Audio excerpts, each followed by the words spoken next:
high school and college football world turns its attention to the Dallas-Fort Worth Metroplex and to AT&T Stadium as it is time once again for another Blue-Gray All-American Bowl. Hello, everybody. Welcome inside AT&T Stadium. I'm Ryan Castle. That's Jesse Holley, former Dallas Cowboys receiver. Jesse, always such a pleasure to be here with you, calling these games.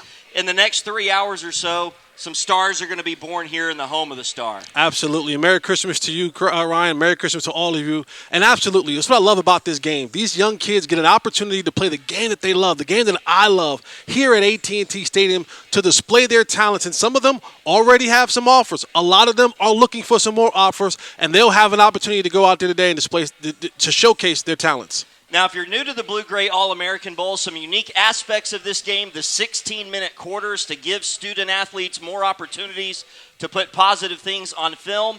And then, Jesse, this is the only All-American game in the country played in an NFL stadium. Such a special opportunity for these players. No, absolutely. I remember myself as a high schooler and thinking about playing one day in these stadiums. For you to be able to do that now at the high school level, this is a dream come true. And a lot of these kids may not ever get an opportunity ever in their life to play in the stadium again. And to do it in one of the best ones in the world is an absolute pleasure and an opportunity for them. Several guys have already punched their ticket. They've committed to play college football. Several others tonight will really impress future coaches on their way to play at the next level. We're glad you're with us. The kickoff here from AT&T Stadium is coming right up.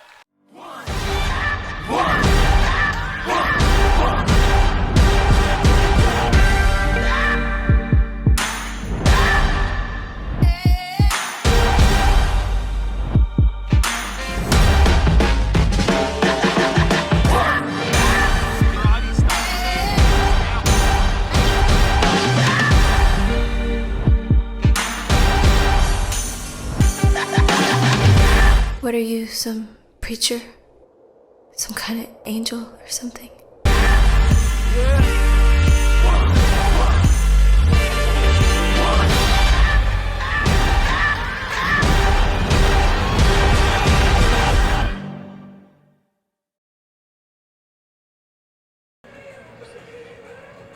Ladies and gentlemen, on your feet and meet the East Squad.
won the toss and elected to receive in the first half.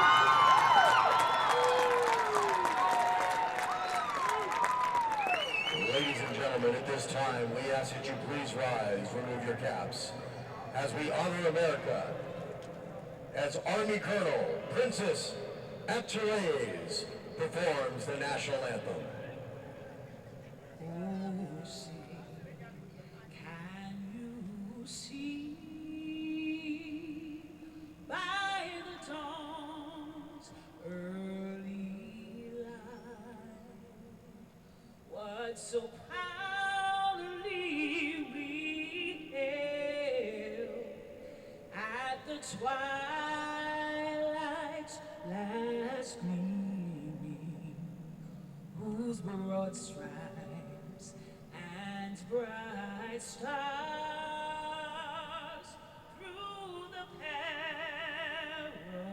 perilous fight o'er the ramparts we watched were so gallantly streaming, and the rocket's red glare, the bombs bursting in air, gave proof through the night that our flag was still there. Oh, say, does that star-spangled banner yet wave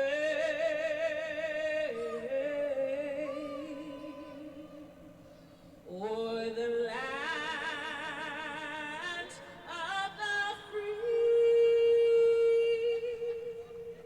and the home of the brave?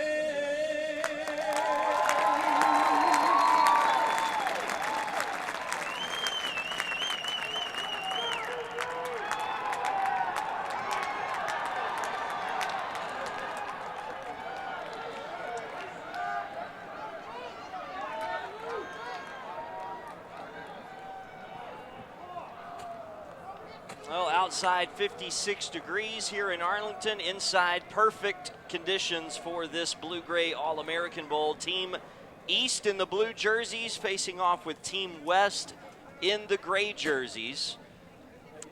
And we are getting ready for what should be an exciting game. Such a fun weekend for these players coming over here just before Christmas time, getting a chance to come into the state of Texas. A lot of players from outside the state of Texas in this game, Jesse, and so just a great opportunity for them to stay at the Marriott Hotel there near the DFW airport and come into this beautiful state-of-the-art facility that Jerry Jones has done such a great job keeping up over the years. This opened back in 2008, but you wouldn't know it by walking around here, and what we're looking at right now, it looks like it opened just yesterday. Yeah, absolutely. You know what, Jerry Jones is his ability to always be top tier in everything that he does. As someone who's played for the Cowboys in my time, I was here when the stadium first opened up, and it has become the epicenter and the place where all stadiums now are built. And this game today, it shows you another opportunity of talent all over the country coming into this game, being able to display it on the field that Jerry Jones built. Here's the return by Team West, Roderick Russell. The ball comes out on the return just across the 20-yard line. Looks like Team West was able to recover that fumble, so a crisis averted as the game begins here in Arlington. Team West will have the football first. And one of the things that I always put a premium emphasis on is special teams. I know a lot of times in high school and college it doesn't give the glitz and glam that you would have, but understanding if one day your dream is to get to the pro level, you have to understand that many jobs are one being able to be on the special teams, core special teams. First and foremost, when you kick off return, you want to make sure you hold on to the football, but you want to make sure you give your team positive field position. Team West will start with the ball just outside their 20 with Luke Law from Salado, Texas in at the quarterback position. throwing on first down. Pass is caught over in the right flat. And a gain up across the 25-yard line. Catch made by Jackson Bailey, a receiver out of Eastmark High School in Arizona, and a good start to the drive for Team West. You talk about a quarterback like Law. You come into this game, and you're trying to understand the nuance of playing the position. Well, look to the sideline. Who was my coach? Seneca Wallace, another guy who spent multiple years in the National Football League playing the quarterback position. These are the type of coaching that you're getting in the Blue-Gray All-American game. That's such another unique aspect of these games. With the NFL coaching available to these players, there's a handoff on second down and a first down carry up the middle for Lamar Lewis, a running back from Lakeview Centennial High School here in the Dallas area. And Team West will move the chains. And what's interesting about this game, and it gives a ton of credit to these kids, they have to learn a whole new offense in 3 days, right? They come in, and it's like a crash course on the offense that they've learned. So that tells you a lot about each one of these young athletes, that they're able to come in, learn a new offense, and be successful in it. Yeah, you're essentially talking about 2 days of worth of practice, 3 hours each day. Not a lot of time to learn an offense, and particularly for players, as Lewis runs around the right end for a couple, players that may not play in a spread look, or they may not play in an air raid look. They're having to learn something they've never played in before. And as you know, Jesse, terminology can be different. Things can be difficult to pick up on. So just the mental fortitude that it takes to be able to learn an offense in that short amount of time just speaks to the high level that these athletes are playing at. Second down and about 7. Law back to throw, and nobody home as he fired it deep to the corner. It'll set up third down and 7. That pass was intended for Najrell Prater. And that's a good indication right there. When you talk about having that quarterback wide receiver communication, 2 days of 3 hours apiece, understanding what routes do we have to run when, if there's a certain adjustment to certain coverages, all that stuff takes a little bit of a learning curve. So you're going to see some mistakes from these teams today. You hope that it doesn't lend to an interception or a turnover, but you're going to have the little miscues here and there because it's to learn that much information and then go out here in the football field with the quarterbacks and players that you've never played with, that takes a little bit of time, a little bit of gelling to come together. Play action on third down, and Law throwing across the middle, incomplete. Intended again for Prater, and Team East allows 1 first down, but they get off the field. It'll be time to punt for the West, and the punter will be Caleb Kurgan, 5'11", 180 pounds from Piper High School in Kansas. Talk about the quarterback Law. As I was coming into the stadium today, he has a large contingency of family members coming in, and his dad, you think this kid is an impressive sized kid? I saw his dad coming in. His dad is yoked up, all right? His dad definitely dips into the pre-workout, definitely gets the tries and buys in. It's a big dude, and I see why Law is the size that he is. Brian Shields Jr. back to return the punt. Goes out of bounds. It'll be Team East ball. 14 minutes and 16 seconds remaining in this first quarter. Salado in Texas, down in between Waco and Austin, sort of in the southern part of the state, so not a very long drive for the Law family to make their way up to Dallas. And now we will see Team East on offense for the first time, starting at their own 34-yard line.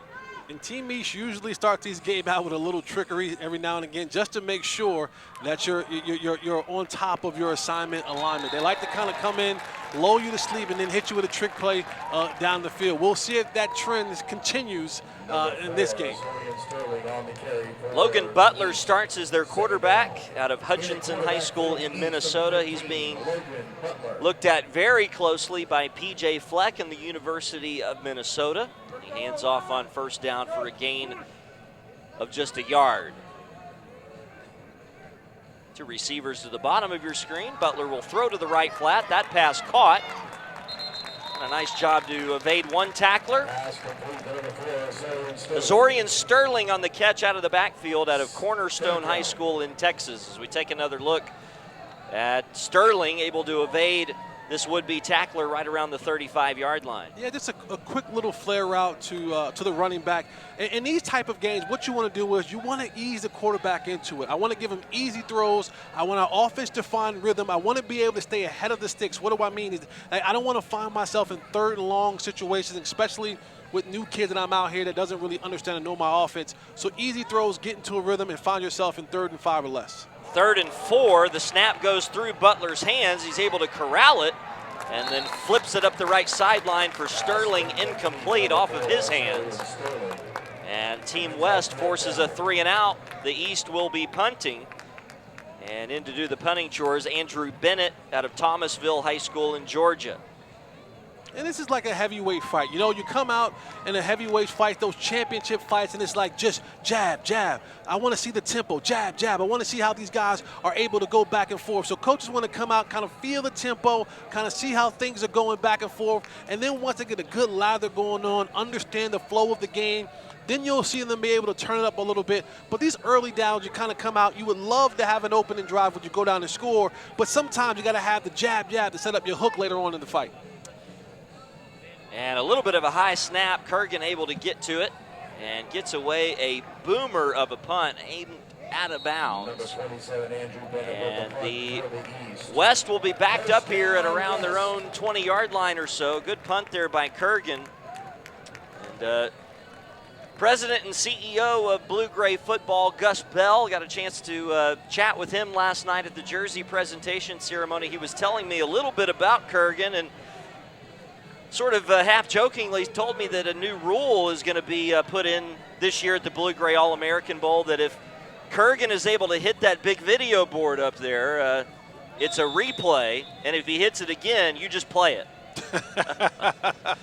But apparently the guy has quite a bit of hang time, and we saw it right there on his first punt. I remember playing for the Cowboys, and you would have opposing punters come in their pregame warm-up. They would try to go up there and hit the Jumbotron. Some of them were successful, a lot of them not so much.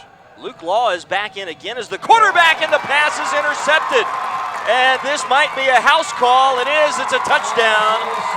A pick six for Team East, Nick Donvito. I want to show you on the replay with the miscommunication between the quarterback and his receiver. A lot of times when you run these shallow crosses, it's, hey, all right, is it man, is it zone? And if you see man, then you keep going it. But if you see zone, which that was, you want to hook up and stay right there and show the quarterback your numbers. This was a miscommunication where one was reading zone, one was reading man, and the DB was reading touchdown. And it was an off throw. Watch right here underneath. 13 is looking, he's looking. When you don't present your numbers to the quarterback, he thinks you're going to keep running, right? Even though that's a zone set right there, that DB should go right there, that ghost tight end, put his foot in the ground, turn and give the quarterback numbers to indicate, I want the ball right here. But the looking back and forth, continuing to drift out there, the quarterback is looking at that as man covers. Even though you want him to see the cornerback sitting out there, he's reading his receiver. There was miscommunication there, which led to an interception and a pick six for Team East. What a play by Donvito, and Sean Siglinski, the director of football operations for Blue Gray, was telling me a little bit about Donvito and how he has really sort of associated himself with current Giants quarterback Tommy DeVito. And what a great play here as we take another look once again. And yeah, again, the miscommunication. Law thought he was going to continue in man. The receiver thought he was going to stop in zone. They had a miscommunication, and DeVito, Merry Christmas. You were gifted an interception, back for a touchdown. Santa Claus came early. Ho, ho, ho. Enjoy your holiday season with the touchdown in the Blue Gray All-American Bowl. And Luke Law didn't want any part of making the tackle at about the 5-yard line. And most quarterbacks don't. Most quarterbacks, they don't want any parts of laying a tackle down on anyone. So Team East out to an early 7-0 lead on the defensive touchdown. Here's the kickoff and the return out of the end zone about 2 yards deep, and a huge hit just across the 15-yard line.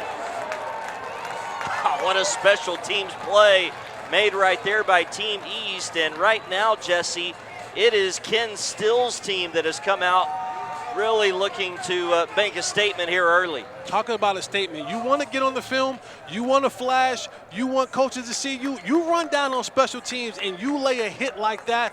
Coaches feel that. That energy is tangible, and you go out there and coaches saying, that's the guy that I want on my football team. That's a great hit. Back Team West up with the monstrous hit, and now you see the momentum and the energy coming from Team East. It was Azorian Sterling, the running back, who made a couple of catches on the first drive for Team East, who made that special teams hit. And on the first play of this drive, a handoff up the middle for Team West for a gain of about 2. The new quarterback for Team West is Aiden Barrett. He's a 6'3", 190-pounder out of Bullard, Texas. And that's a unique thing about this bowl, that you're going to see a constant rotation of quarterbacks, offensive linemen, receivers, each and every series. They're trying to get everyone an opportunity to play the game today. And a nice play made here by Team East defensively. And on that tackle for the East was Kanye Daly, a linebacker out of Virginia. Gain of a couple for the West. It'll be 3rd down and about 6 coming up. 7-0 Team East with the lead here early on still in the first quarter on a defensive touchdown. But a big play here for the West team early on. They've not been able to get much going offensively. Barrett will go back to throw. He's hit and sacked. Lost the ball. And it's picked up by one of the offensive linemen, Noah Kaiser, able to recover that. As you take another look here, Barrett hammered on this play by the East number 59, Zach Bentler, the defensive end out of Two Harbors High School in Minnesota. That's the last thing you want as a quarterback, having that blind side. He knocked him out of his cleat. That's how I can tell how hard of an impact that cleat was. If you're watching this, you're thinking, yeah, football is a sport that I want to play. Understand, when you do play football, there's plays like that you have to deal with if you're going to play that quarterback position. And this punt goes off the side of the foot of the punter, Kurgan, and it's going to be very good starting field position for the East, already leading 7-0 with 11:14 to play in the first quarter.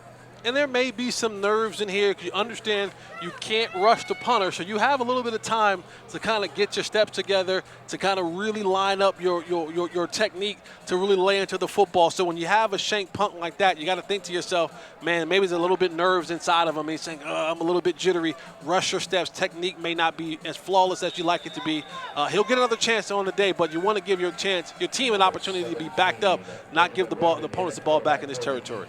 We're going to see Benjamin Roden as the quarterback now for the East. He'll dump it off in the flat for the running back, Charles Morgan, and Morgan is going to be swallowed up in the backfield.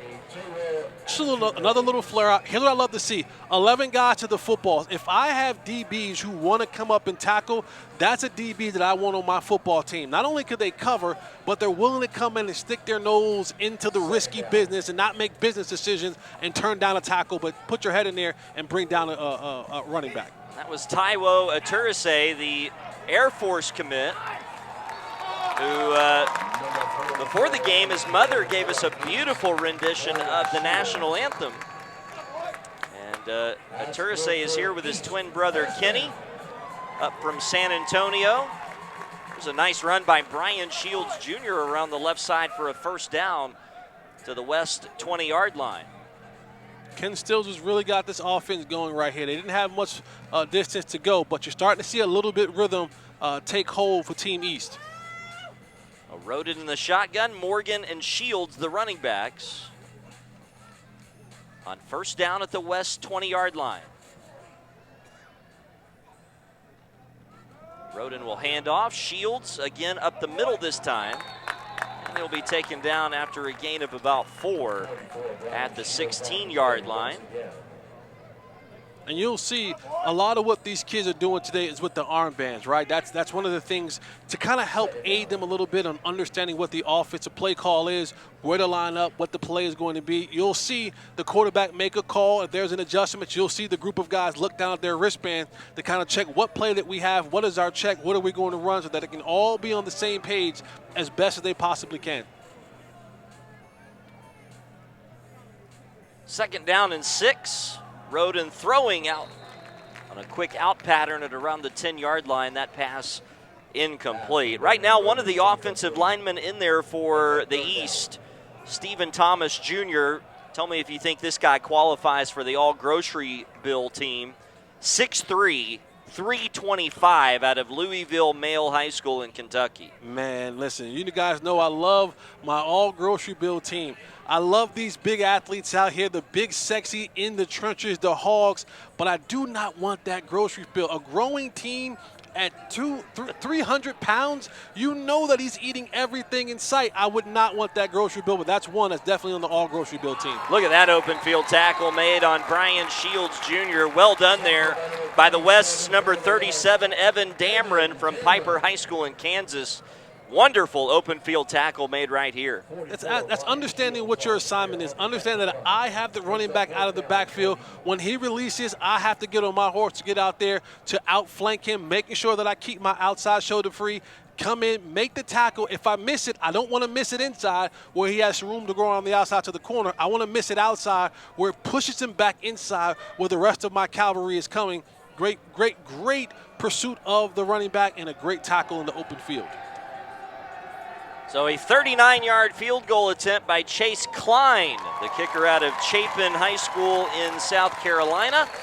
And that field goal is good for Chase Klein to make it a 10-0 East lead. 9:05 to play here in the first quarter. We're back to AT&T Stadium after this.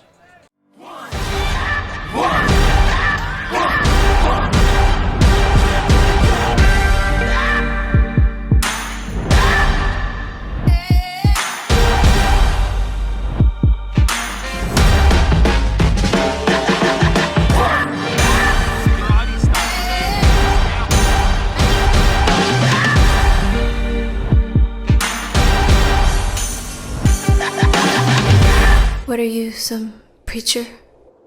Some kind of angel or something?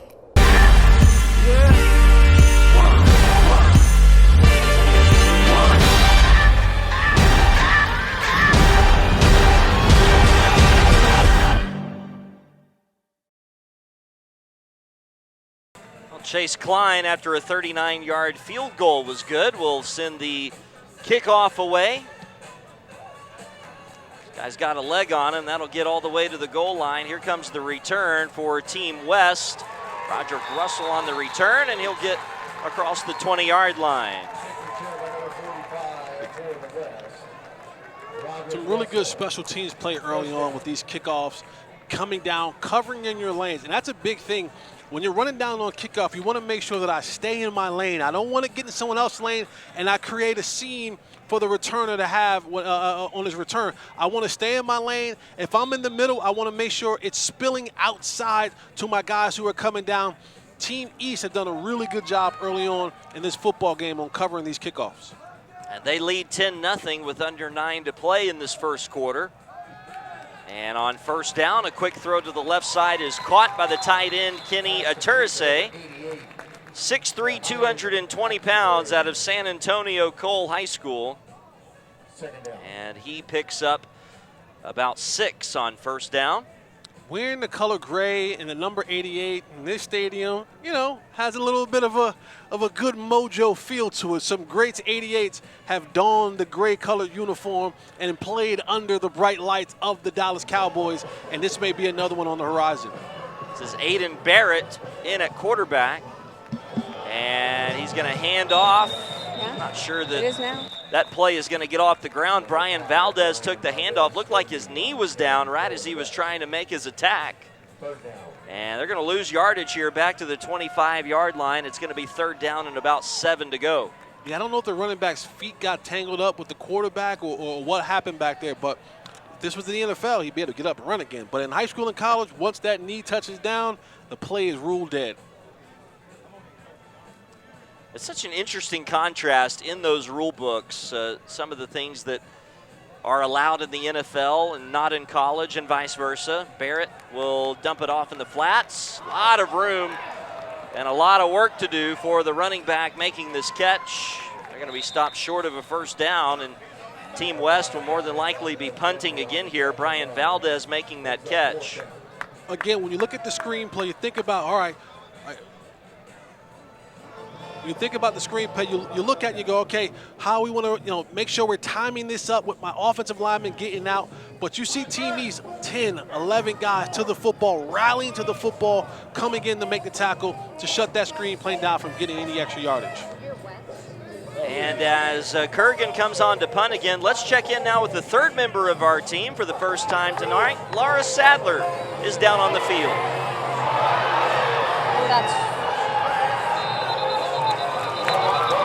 We'll come back to Laura in just a minute because we have a fumble on this punt, and it's recovered by the West. A huge special teams mistake here by Brian Shields Jr., and Team West gets the shot in the arm that they desperately need, Jesse. A fumble recovery, and now they'll be starting at the East 34-yard line. Yeah, that punt return started off bad, and then it got worse. He muffed the first initial punt. All right, we're going to go down once again to Laura. We have Dason Smith here from the East team, and what's incredible about this game, you guys have only had 2 practices together, 1 walkthrough. Is it difficult or easy, considering you're all stars, to come together? Oh, well, I feel like we're all smart enough to, learn plays in that short amount of time. So I think we got the hang of all of our plays by now. And you are committed to Central Michigan. Congratulations. How is this game going to prepare you for the next level? Well, there's bigger kids than my conference back at home. So, going up against bigger kids will help me at Central, prepare me for this next level. Yeah, you're going to face some big guys at the college level. So good luck. Congratulations. Yep, thank you. All right, we'll send it back up to the booth. All right, Lauren, thanks so much. Down there with Central Michigan commit Dason Smith, 6'6", 280 pounds. And Central Michigan going to be getting a good one as soon as early signing day. Well, Team West with a fumble recovery off of the muffed punt. And so a chance here to cut into a 10-point deficit with 6:53 to play in the first quarter. So we take a look at George Teague down there, former Dallas Cowboy, Alabama Crimson Tide safety, talking to his defense, trying to get them fired up to make a stand here. They've played well thus far, but easily their most adversity now with Team West at the 34-yard line. And these are the type, when you get a turnover and you're in plus territory, these are the type of moments in time when you may go ahead and take a shot down the football field and see if you can't get something big. And a quick throw is caught, and a nice move inside to get around the defender by Nigel Prater, the receiver out of Victoria East High School in Texas. That pass was completed to him by Randy Branton, the lefty out of Skyline High School in Arizona. It's always interesting to see the left-handed quarterbacks. As a former receiver, when you have a left-handed quarterback, it's like the ball comes out differently. The spin on the football is different. So you got to make sure that you really lock in and look the ball into the catch and not try to run before you catch the ball. Good job by Prater looking that ball and turning a small pass into a big play. It was a first down for Team West, and now a handoff on first down for Nevin Corbin, running back out of Dewar High School in Oklahoma. Nice gain on first down to the 20-yard line. And what I love about this game is that every play you'll say, this player from Oklahoma, that player from Kansas, this player from Kentucky, that player from Ohio, this player from Michigan.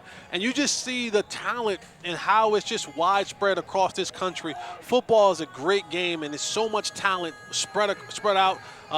In every state that you talk about, we know here in the state of Texas that we really love football, but it's out there. It's out there everywhere, and you see it tonight with the talented guys from all over these states. Arnett back to throw. Pressure comes in his face, and he goes down. Back at the 29-yard line, the pressure provided there by Donnie Brooks, the defensive lineman out of Louisiana. And that's going to set up third down and long now for Team West. It was just coming right up the middle, beat his man to the quarterback. That's the one place where quarterbacks don't want pressure. They can handle pressure from the outside because they can see it.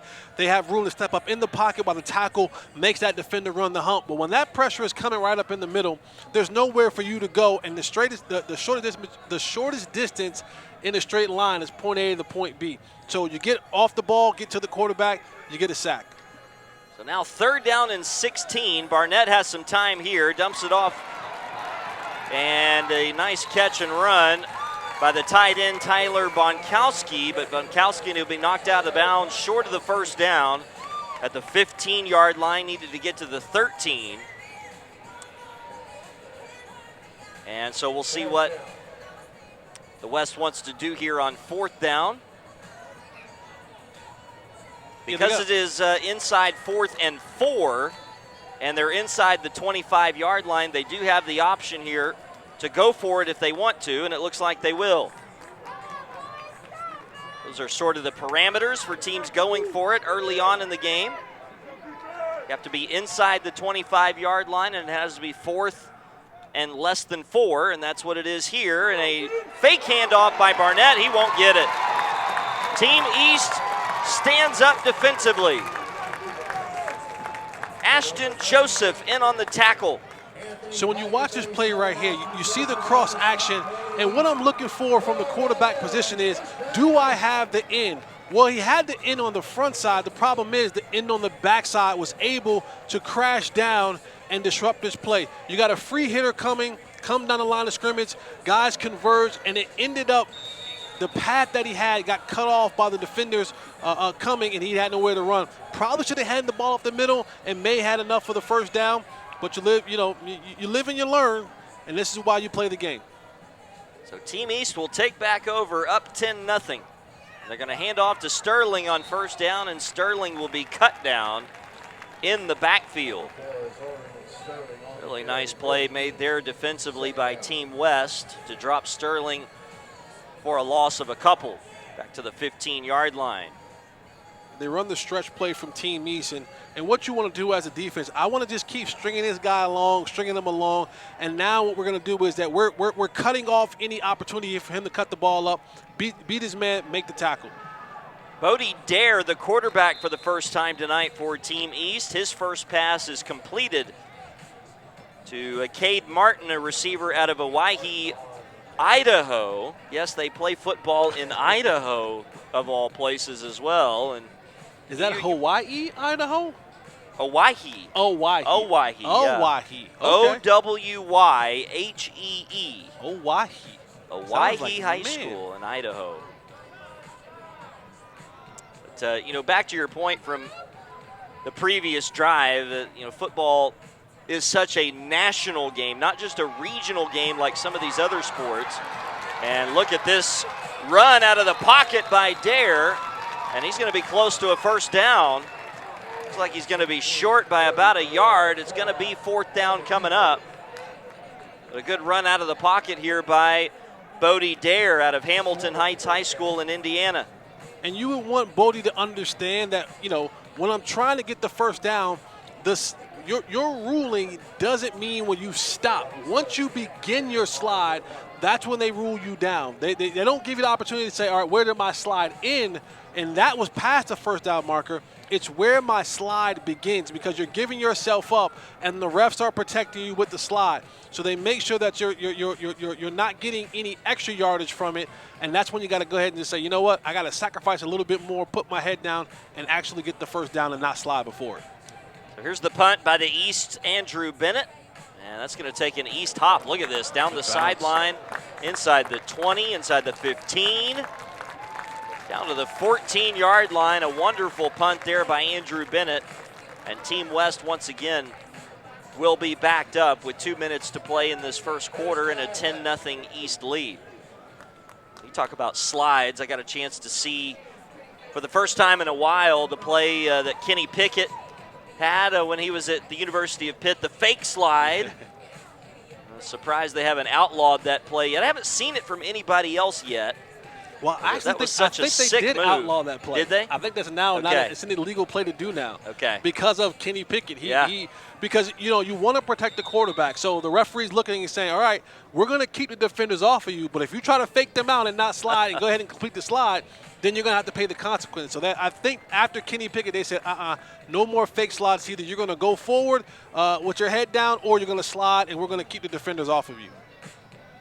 On first down, Team West will hand the ball off up the right side to about the 16-yard line.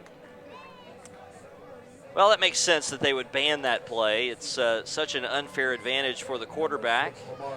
I think it was Peyton Manning who first tried the fake spike play, which is still allowed. Yeah. Now, it was even before that. I'm a little bit older than you, Ryan. I go all the way back to when Dan Marino did it. Oh, okay. He did it when he was in Miami versus the Jets. They did the fake spike through, I think it was like to Irvin Fryer on the right-hand side against the Jets. He did the fake spike. They threw it in for a touchdown. Is that the Monday night game that they came from way back in? Yeah, there we go. Yeah, there okay. we go. I do remember that. Yeah. Well, you talk about legends at the quarterback position. Nobody maybe bigger than Dan Marino and Peyton Manning. Oh, yeah. Two of the best to ever lace up a pair of cleats.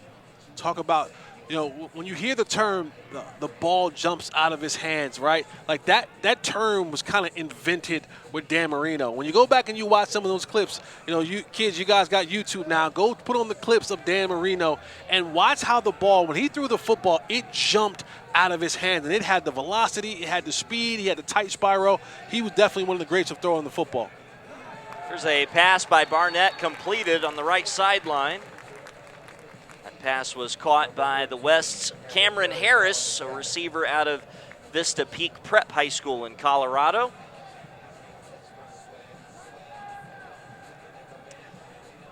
And talking about Peyton Manning, I've never seen anyone, as much as Peyton was, be the offensive coordinator on the football field. With his ability to read the defense and check the Colts and then the Broncos into the right play call. Just a beautiful thing to watch, and really something we haven't seen before or since. Yeah, no, he was the quarterback position. No, he was the innovator when it came to that. It was like, listen, let me call the play at the line of scrimmage. I know this just as good as anyone else. Let me call at the line of scrimmage, and he kind of really changed the way football was played. And, he and Ray Lewis would have those epic battles of battling each other back and forth between check, check, check. I check a play, you check the defense. I check the play again, you check the defense. And it was always about those two being the quarterbacks on the football field. So Peyton Manning was definitely one of the greats to start that trend. A good return here by Brian Shields Jr. to midfield. And Team East will be starting with good field position again. And they have won the field position battle so far, Jesse, through this first quarter. Yeah, they have, and it showed in the point they put up. Right now they have a 10-0 lead, the ball at the 50-yard line, looking to go in and get some more points out of this situation here. Free play. And, yeah, that was an offside, I believe. We'll see after this play as the pass is caught on the right flat by Shields. And he'll get to about the 40-yard line. We'll probably wave that off and take the result of the play. Pass was completed by Logan Butler, the Hutchinson High School product out of Minnesota. First down on the pass to Brian Shields Jr. Well, the only touchdown so far in this game, a pick six, a 30-yard return by Nick Donvito of Team East. Here's a handoff to Shields Jr., and he races to the edge. And we'll get inside the 35 to about the 34-yard line for a gain of 6. This Shields kid, man, smaller back, has some good speed on. You can see the explosion that he's had. You give this kid a seam, you give him a corner, and I think he's going to make you pay the price. But good job by Team West of cutting off the angles, not giving him a lane to run up the field, pushing him out of bounds for a minimal gain. That was Damon Davis, the defensive end, who was chasing him out of bounds out of Patterson High School in Louisiana. And a little trick play here by the East. We know we see this out of them quite often, a little end-around play. Not going to go for much, though, to about the 31-yard line, and that's going to be it. Close to a first down for the East. And defensively, what do you want to know from your players? Hey, can you do your alignment and your assignment? If you have outside containment, keep outside containment. If you're not supposed to go inside, don't go inside, because it's plays like that. If you don't have the guys where they're supposed to be, those plays like that can lead to big plays. But Team West was right on time. Look at that tackle on Brian Shields Jr. He is ripped down after a very minimal game, once again by Damon Davis, who's having a good defensive series for the West. Ooh. Davis just shedding his block and then arriving in a bad mood. Well, that'll be the end of the first quarter here at AT&T Stadium. It's been all Team East so far. A pick six by Nick Donvito, a field goal by Chase Klein, and the East leads the West 10-0 at the end of one. Back to the second quarter here at AT&T Stadium right after this.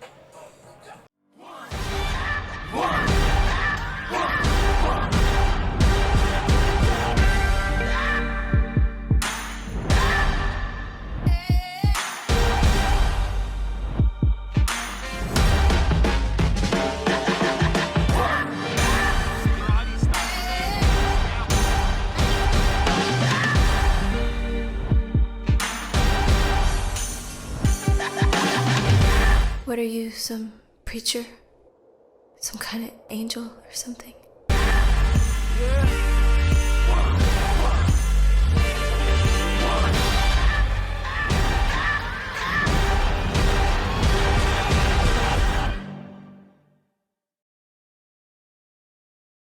If you've been watching, I'm sure you've noticed the beautiful jerseys that they're wearing, and that's because we have a new partnership here with the Blue-Gray All-American Bowl game. And it's because of this guy, Dylan Reed, owner of G-Tech. Tell us why you wanted to partner with us here at the bowl game. I mean, you know, with my background in football, I played college football here. As an Amsterdam native, we're a Dutch company organized here in the U.S. We want to grow the game internationally, but we also want to innovate and show quality around here at the Blue-Gray game. This is a kickstart for a lot of collegiate athletes and future NFL guys, and that's putting us at a high performance environment, and I like that. And it's my understanding you don't just do football, you do a lot of other sports. So tell us what sports you cover, what you sell, and of course, where can we find you? Yeah, so we're G-Tech, the brand of the athlete, so we want to cover every single sport. So we do a lot from ice skating to skiing to volleyball, basketball. You can find us on gtecheurope.com or check out our social media at gtecheu. All right, thank you for your time. And again, the beautiful jerseys, we love to see it. Thank you. I appreciate it. Have a good one. We'll send it back to Ryan and Jesse. All right, thanks, Laura, and thank you, Dylan, for just these beautiful jerseys that these players are wearing this weekend here in Arlington. And Chase Klein adds another field goal here for Team East to get the second quarter underway, and that one just getting over the crossbar to give Team East a 13-0 advantage. 49-yarder this time for Chase Klein. He was good from 39 yards a little bit earlier tonight. Boy, what a weapon it is to have a guy like that on your team. I know you had the pleasure to play with several good field goal kickers in your time with the Cowboys and Patriots. And when you have someone who is steady and don't have to worry about, it's a whole another added dimension to your football team. No, absolutely. And a lot of these young kickers today, and you can dive more into that, but they have an opportunity to work with kicking specialists, right? They get a chance to make sure that their technique is proper, that they're doing the right things, and there's scholarship for kickers. I mean, if you can be an automatic kicker, you can definitely find yourself on a college football roster, because those extra points and those field goals are critical in a lot of football games. Of course, the big story is here in Dallas with the Cowboys rookie kicker Brandon Aubrey, who's having a perfect season. Heck of a year for Coach Mike McCarthy. Here's the kickoff by Klein. Sort of topped that one, and it'll be returned from the 8-yard line. Here's the return by Studebaker, and Studebaker's not going to get very far. Dropped short of the 15-yard line. Team East continues their dominant special teams play.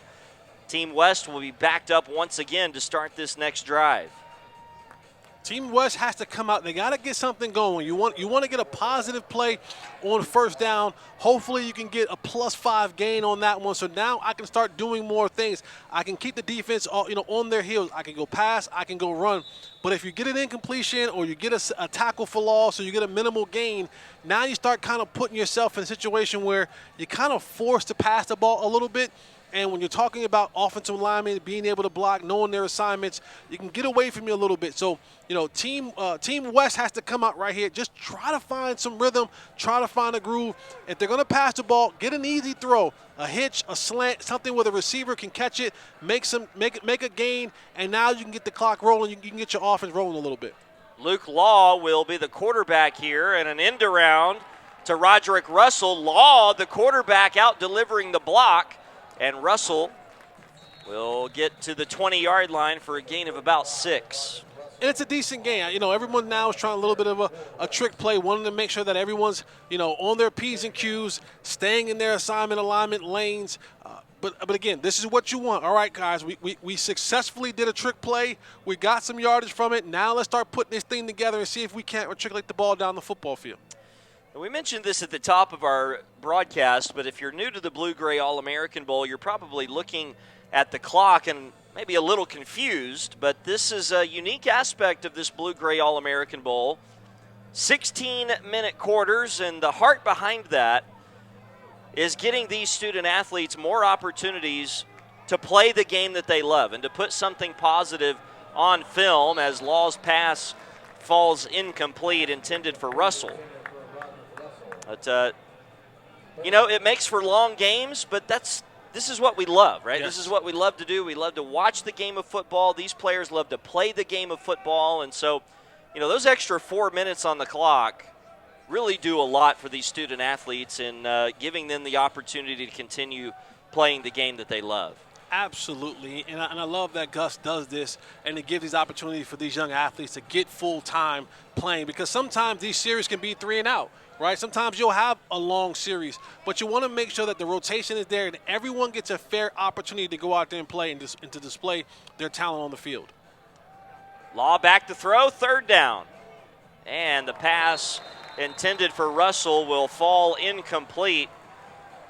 Good coverage provided on that play by Team East. I believe that was Zion Rocket, number 29, the defensive back out of Seymour High School in Tennessee. As we take another look, Law did a good job to look to his left first, come back to his right, but Russell unable to secure it. It'll be 4th down and time to punt. On the play before that, you saw Law standing in the pocket, and he had an open receiver, but you can tell his technique was off. He had nowhere. The pocket began to collapse, and he wasn't able to step into the throw, and that's why they kind of sailed down into the ground for an incompletion. You want to be able to make sure you're doing the right things as much as you possibly can, because the arm strength and the arm talent isn't as developed as it needs to be, like you see some of the guys in the National Football League. So being able to step into your throws, that helps down the ball stay up, gets to your receiver, and you might have been able to kind of matriculate down the field with that one. But 2 back-to-back incomplete passes. Team West has to punt the ball, and they find themselves, their defense back on the field again. So Team East with the ball back and a 13-0 lead. The closest that the West has been to scoring was after they recovered a muffed punt. Wound up turning the ball over on downs on that drive as they bypassed a short field goal try. And now Team East back out there once again. And on 1st down, a little swing out into the right flats. Good play and a good start to the drive as the pass is caught by Jalen Rigdon, running back out of Monterey High School in Tennessee. And the same thing applies for both of these football teams. It's, hey, a new quarterback into it, maybe some new offensive linemen, maybe some new weapons. How can I get easy completions? I want to get easy throws, easy completions. I want to get in front of the chains. I don't want us to have an incomplete pass or a tackle for loss. I want to get the momentum going in the right direction. Benjamin Roden is the quarterback. He hands off on 2nd down. And up the middle for Charles Morgan. Short of a 1st down, it's going to be 3rd and about 6 coming up. Boy, the turf at AT&T has been an aggressive tackler today. That's the second running back that we've seen get tackled by the turf monster at AT&T. Handoff up the middle, Morgan now bounces it outside, and look at that tackle made to cut Morgan down before he could get to the marker. The tackle was made by Javon Gonzalez, but a penalty marker is down. This will be our first penalty of the game, other than an offsides call that was declined earlier. It's a big-time tackle right there. You don't make that tackle, there's a lot of running room on the edge, but way to stick your head in there, way to come across the bow, get those legs chopped out from under the running back, and stop a big play from happening for your defense. And that penalty was against Team East, so that'll be declined by the West. Or no, it'll be accepted, I guess. They'll go ahead and accept the penalty, and we'll replay third down. Or will we? No, it will be fourth down. And so punting time for the East and Andrew Bennett. Taiwo Aturse and Kylan Studebaker back deep to return the punt. Very high spiraling kick. And it's Aturse from the 36-yard line. He lost it, but it goes out of bounds. That is the third time we've seen a punt returner unable to secure the ball on a punt. Fortunately here for Aturse, it goes out of bounds to preserve possession for Team West. Yeah, when you're returning these punts, the first thing you want to do is make sure that I secure the football before I begin to run. There's so many guys coming down on the punt team. You don't know what angles they're coming from. You don't know how much speed they're coming with. If that ball is loose before you take off running, at any little poke at the football can result in it being knocked out. You saw that right there on that particular play. Fortunate for Team West that it got knocked out of bounds and not recovered by Team East for another turnover. So Luke Law back in at quarterback for the West. He'll hand off on first down. Nice burst right up the middle and a good gain for Carter Thorpe, the running back out of Falcon High School in Colorado. Little shotgun action. Follow his block up there. Good block by 88 to take on the linebacker. Running back follows right off that hip. That block happens. I find the angle to go. A big gain for Team West. 2nd and 9. And once again, a handoff to Thorpe, and he's loose into the second level. Carter Thorpe with the most productive run of the afternoon for Team West into East Territory to the 33-yard line. If it ain't broke, don't fix it. Go back to the same play again. This time, instead of going inside, he sees that he has the edge, takes it outside for a large gain. This is probably the best field position that Team West has had today with some momentum coming down. Maybe they can get some points off here if they can keep things going in the direction that they've been going so far. A really nice block by the wide receiver, number 10, Jackson Bailey. Such an underrated aspect of a receiver's game, being able to block well. Law's going to throw. Quick out to the left is bounced into the intended receiver. Incomplete. That was intended for Bailey. It'll be 2nd and 10. When you watch Law right here, now I'm not quarterback, but I've been around a lot of quarterbacks. What do I want to see? I want to see you be able to open up that hip and really drive the football to the sideline, make sure they're not leaving the football inside. I think sometimes, and this happens a lot with younger kids, you get a little bit lazy in your technique. Coach Wallace, he's probably going to yell at him and say, hey, son, you have a powerful arm, but if you don't do the proper things with your technique, the ball will continue to go into the dirt. Handoff here behind the right tackle. Nice gain for Brian Valdez inside the 25-yard line. Going to set up a third down for the West. This is the most production they've been able to sustain offensively so far tonight. See if it can end it in points. Team West has found some success on the right side of that offensive line. The all-grocery bill team is starting to really show themselves on the right side of this line for Team West. Again, if it ain't broke, don't fix it. I try to get some more productivity off that right side. 3rd down and 1. Valdez bottled up in the backfield. Team East up to the task that time. Stop by the East defense, Really nice play made there by Brady Eccles, the defensive lineman, 6'3", 265 pounds. Out of West Spring High School in Virginia. And that loss of 3 is going to result in a field goal try here by Team West from Jackson Runyon, the kicker from Frisco Reedy High School, right here in the Metroplex. Didn't have to travel far here to AT&T Stadium, and he'll be trying a 44-yard field goal. And had the distance, just got it inside the left upright. So with 9:58 to play here in the second quarter, Team West is on the board. Jackson Runyon with a 44-yard field goal that's good. Team East still in front, 13-3 here in Arlington.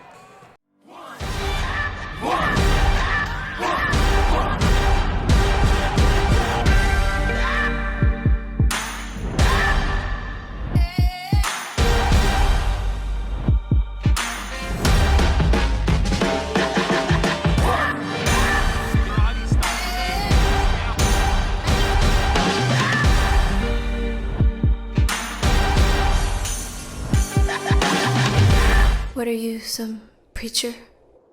Some kind of angel or something?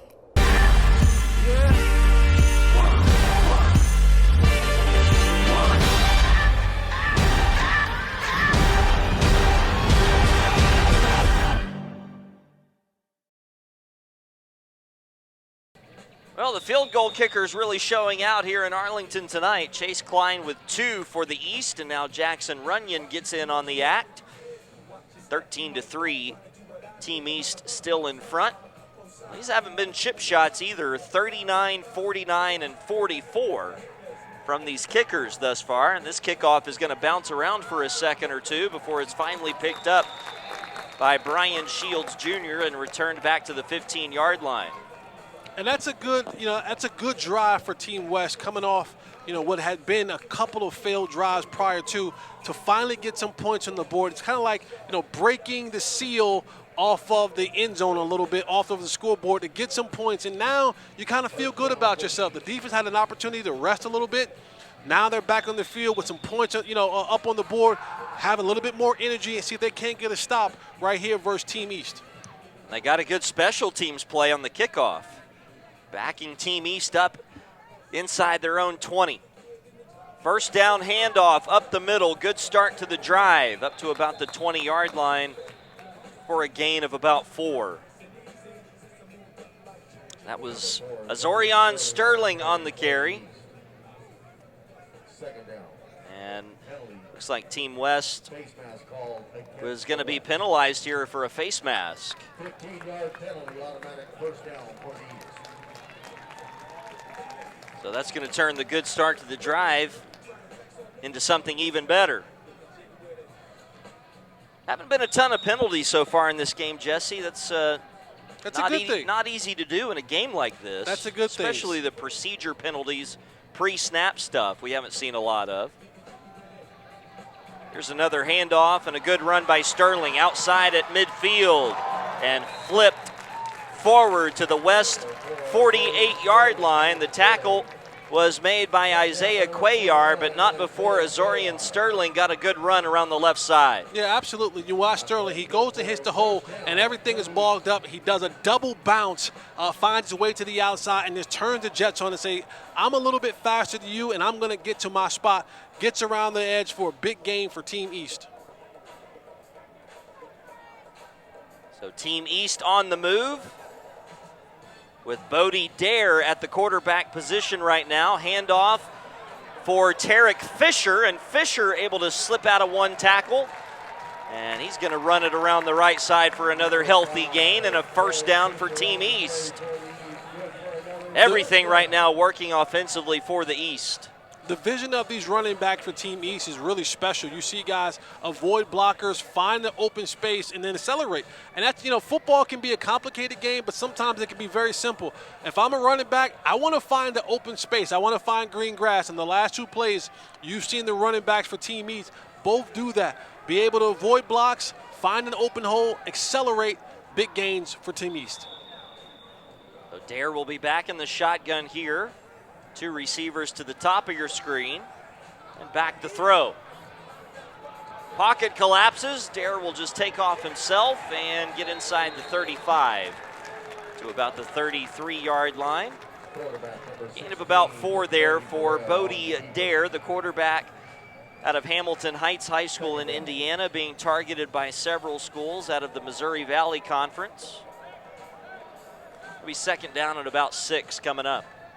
And Team East is answering. After Team West put up 3 points, you're thinking about, how can we answer that? They're doing a good job of driving the ball back down the field, finding themselves on the fringe red zone situation right here. Dare making sure that Team East is checked into the right play, looking at that wristband a few times. Now hands off up the middle. And another really good burst, just straight ahead for Sterling. Now this guy, not very big, listed at 5'10", 175, but he gets going downhill in a hurry. The first down carry for Team East. And what I like about Sterling, you've seen him multiple times in this game. He's able to run in between the tackles. He's able to bounce the ball to the outside, but he's also a versatile pass catcher, right? So now I can use him in multiple different sets. I can use him in between the tackles. I can bounce him outside, and then when I need to put him in the pass game, he's absolutely efficient there as well. That bodes well for position flexibility on the next level. Sterling's going to get it again. He outraces everyone to the edge and gets inside the 20. Close to another first down. Azorian Sterling putting on a show on this possession for Team East. Saw right there, it looked like for a second he maybe wanted to cut that up the field, decided it would be better to continue going outside, and he had the speed to get it done. And that's the vision that you want from your running back. You want him to be able to see, is that hole available? If it is, I put my foot in the ground, I get north and south. But if it isn't, use my speed, bounce the ball to the outside, find the open space, and get positive yards up the football field. Handoff to the other running back, Tarek Fisher, up the middle for a first down on a 2nd and 1 carry. So Team East will continue the drive here. 7.5 to play in this first half. 3 field goals and a defensive score so far in tonight's game. So still looking for our first offensive touchdown. Will it come from Team East on this possession? They've been moving it pretty easily down the field so far. Dare with a play fake, gonna roll to his right on a straight quarterback run, and will be cut down by Jonathan Williams, the linebacker from Mojave High School in Arizona, with a great open field tackle. Might have got away with a little horse collar tackle right here. Good effort. No, it was just pulled the bottom part of the jersey. I thought he got up top, but he pulled the bottom part of the jersey. So 2nd down and 9 after that gain of 1 by Bodie Dare, and see what Team East has cooking down here in the red zone as things tighten up for them offensively. Handoff Sterling, and Sterling not much of a gain here. Nice tackle provided there by Landon Holloway, linebacker out of Denver East High School in Colorado. It's going to be 3rd down and about 7 now. And this is just a tough football run right here. You get the ball, I'm headed downhill. I get what I can. I lower my shoulder. Great play by the defense. You chalk that one up and saying, hey, you win some, you lose some. That time the defense made a great play. Linebacker where he was supposed to be, made a solid tackle. 3rd down and about 7 to go for Team East. Dare with a play action fake. Pocket collapses quickly, throws to the end zone. And the pass a little too over the head of the intended receiver on that particular play. And it's going to be 4th down. Good pocket awareness right there. Didn't have his first look, tucked the ball, got to some safe space, thought he had a defender, a little bit too high for the receiver in the back of the end zone. Field goal teams comes out. We can see if they can put another 3 points on the football, on the scoreboard. Aiden Brown, the intended receiver in the end zone. Just not enough time to throw back there for Dare on 3rd down. Good job by the West to provide quarterback pressure on that 3rd and 8. And another opportunity here for Chase Klein. This one will be 32 yards. And he's got plenty of juice on that one, but it's no good. He missed it.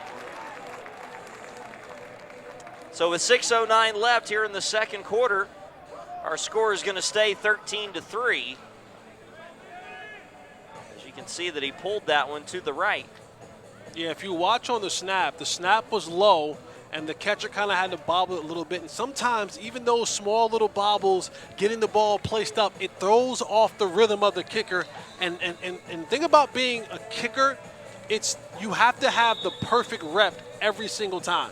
It needs to be perfect every single time. And when you have that fumble of the snap, the ball being low, and you have to catch it and place it, that sometimes throws the kicker focus off of where they want to be, their steps and all that kind of stuff. And the slightest thing when it comes to a field goal can send the ball far left, and for a missed field goal, you saw right there. Yeah, it's all about timing, right? Yes. It's got to be timed up well, and if it's not, then you're sort of thrown out of that rhythm, and it makes it very tough. And, you know, we talk about players being thrown into situations in this game where they may not be ready for that.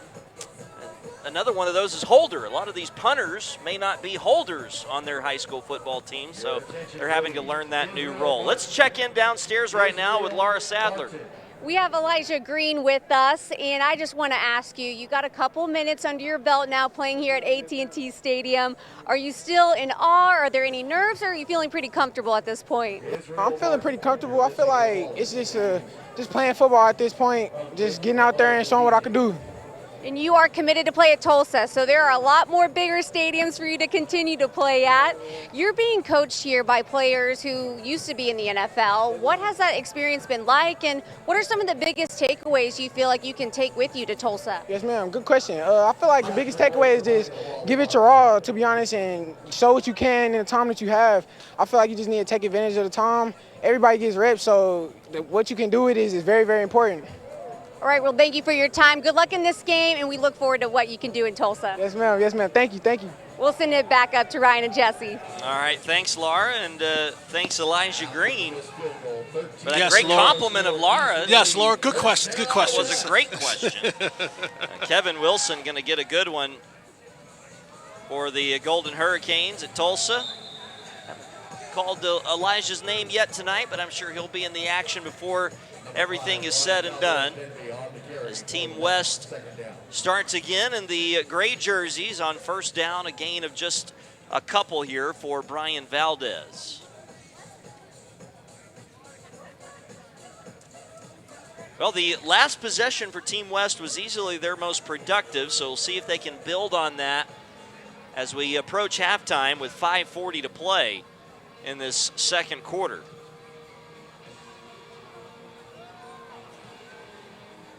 Snap a little wide of the target, and right there to get the sack was Team East.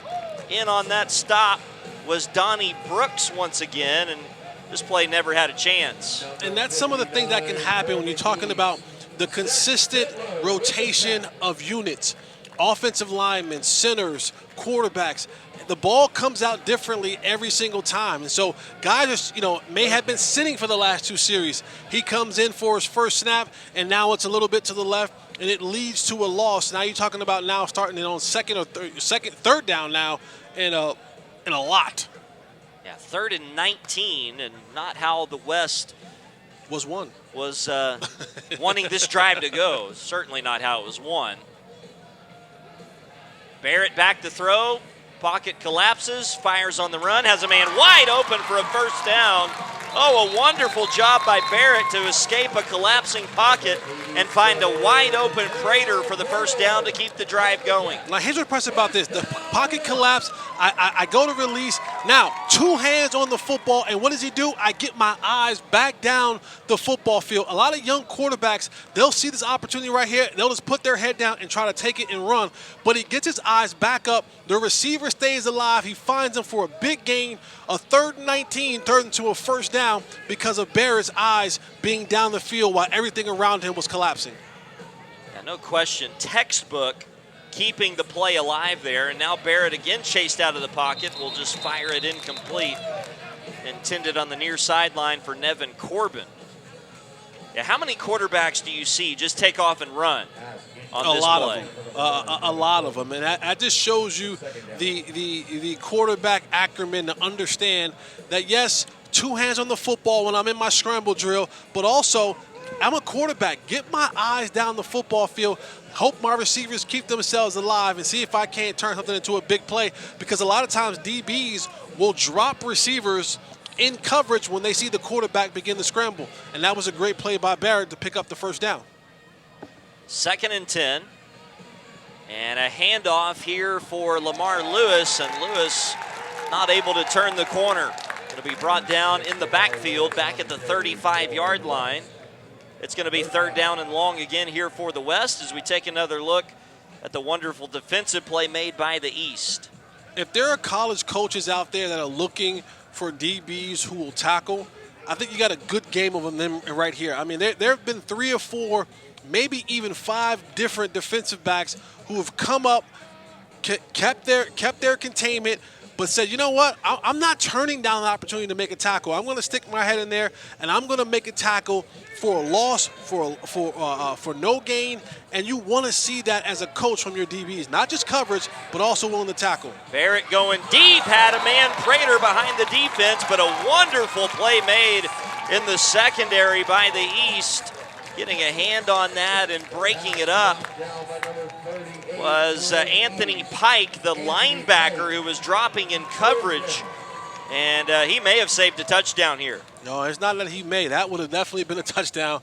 If Barrett could have put a little bit more English on this, a little bit more height to get it over the safety's head. His receiver had beat the DB on a deep post route, but way to go for the safety to time that up, get his hand on the football, and knock it down for a pass breakup, and definitely keeping Team West out of the end zone, because that would have been a big play.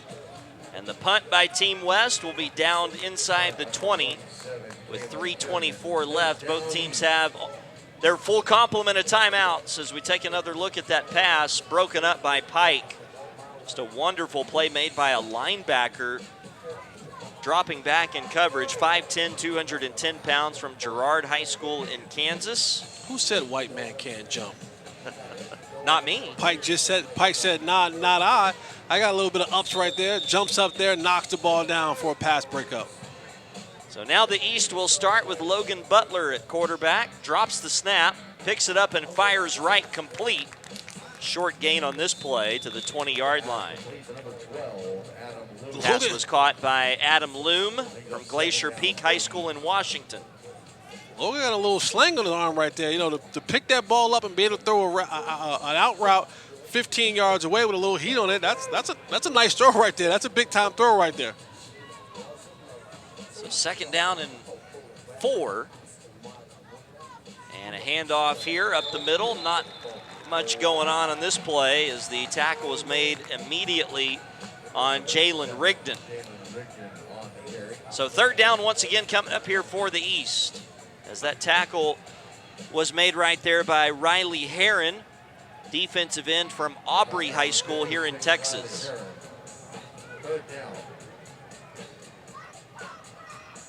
Coming up on 2.5 minutes to play here in the 2nd quarter.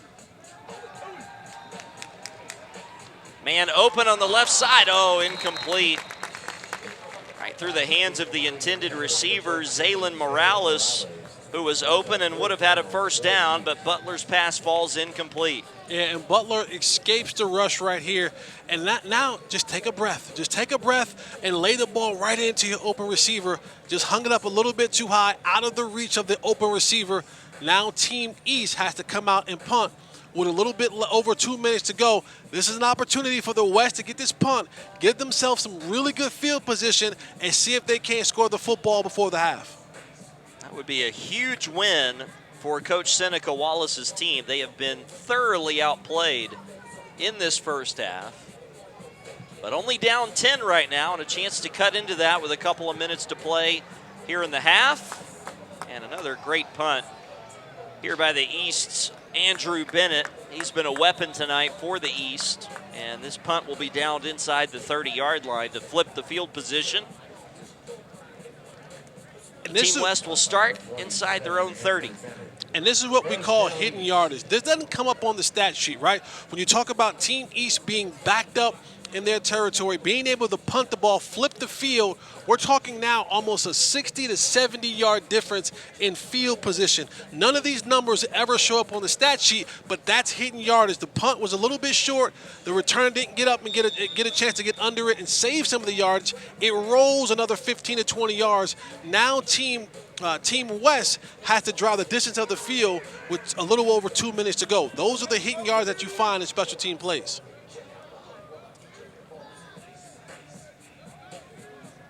First down for Team West. Randy Branton, the left-handed quarterback, going to go deep on the first play. Pass caught. Big play, Team West. Completed pass to Cameron Harris. And that's going to set up the West deep into East territory. Beautifully thrown ball here by Randy Barnett. The lefty lays that thing out there. Look at this ball. It's a beautiful ball. Good air underneath it. That ball, we say as receivers, that ball damn near catches itself. All you got to do is put your hands out there, and it's going to come to you. Beautiful throw, beautiful route. Beat the cornerback on the fly play. I said a hidden yardage happened on the punt. They got those yards right back and find themselves now in good territory with good timing left. Hopefully they can continue this and get some points on the board. Great throw by Branton. He'll throw again here on first down. This pass incomplete, intended for Reyes Diaz. The incompletion will set up 2nd and 10. I always say lefties can shoot the ball really well. They just line up to the basket really well. Same thing when they throw the football. A lot of lefties have that beautiful, just feathery touch on those goal balls, and you saw that right there. That was a beautiful feathery touch. He just dropped that thing over there. That was special right there. It gave me chills.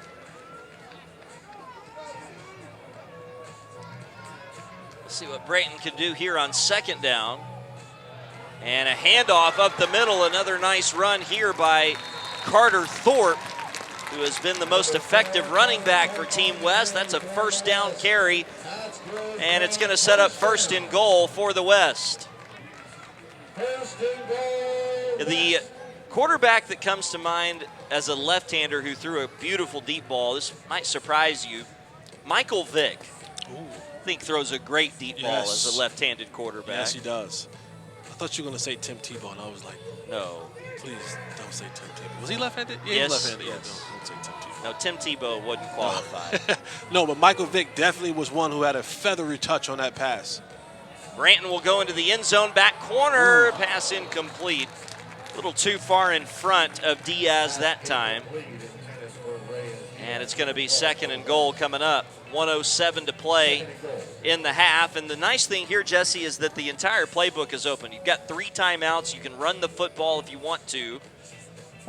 We'll see what Coach Seneca Wallace wants to do here.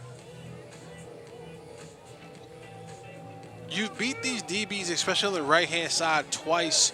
Well, not twice, but you've taken shots to the right-hand side a couple times. Now they may play a little bit more feathery off. Maybe you get something underneath to the tight end. There's a handoff to Thorpe, and Thorpe is going to take it to the 6. Clock will wind under a minute now to play in the quarter. And it's going to be 3rd down and goal. Let's go, Redskins, pick them up. And Team West allowing a lot of time to be taken off the clock. They now take a timeout with 45 seconds to play here in the half. A 3rd and goal when you come back to Arlington with the East leading 13-3.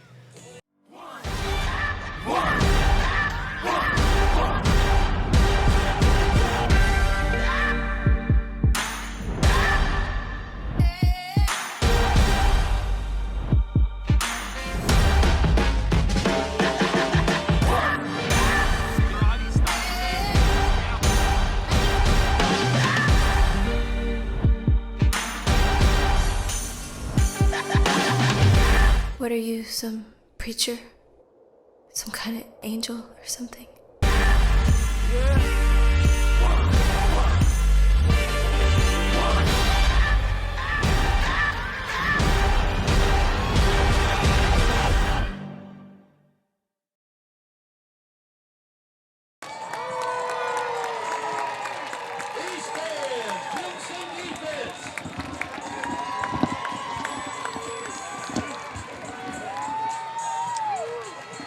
3rd and goal from the 6 for Team West, trying to cut into a 10-point deficit right here before halftime. And they'll have Randy Branton in the shotgun.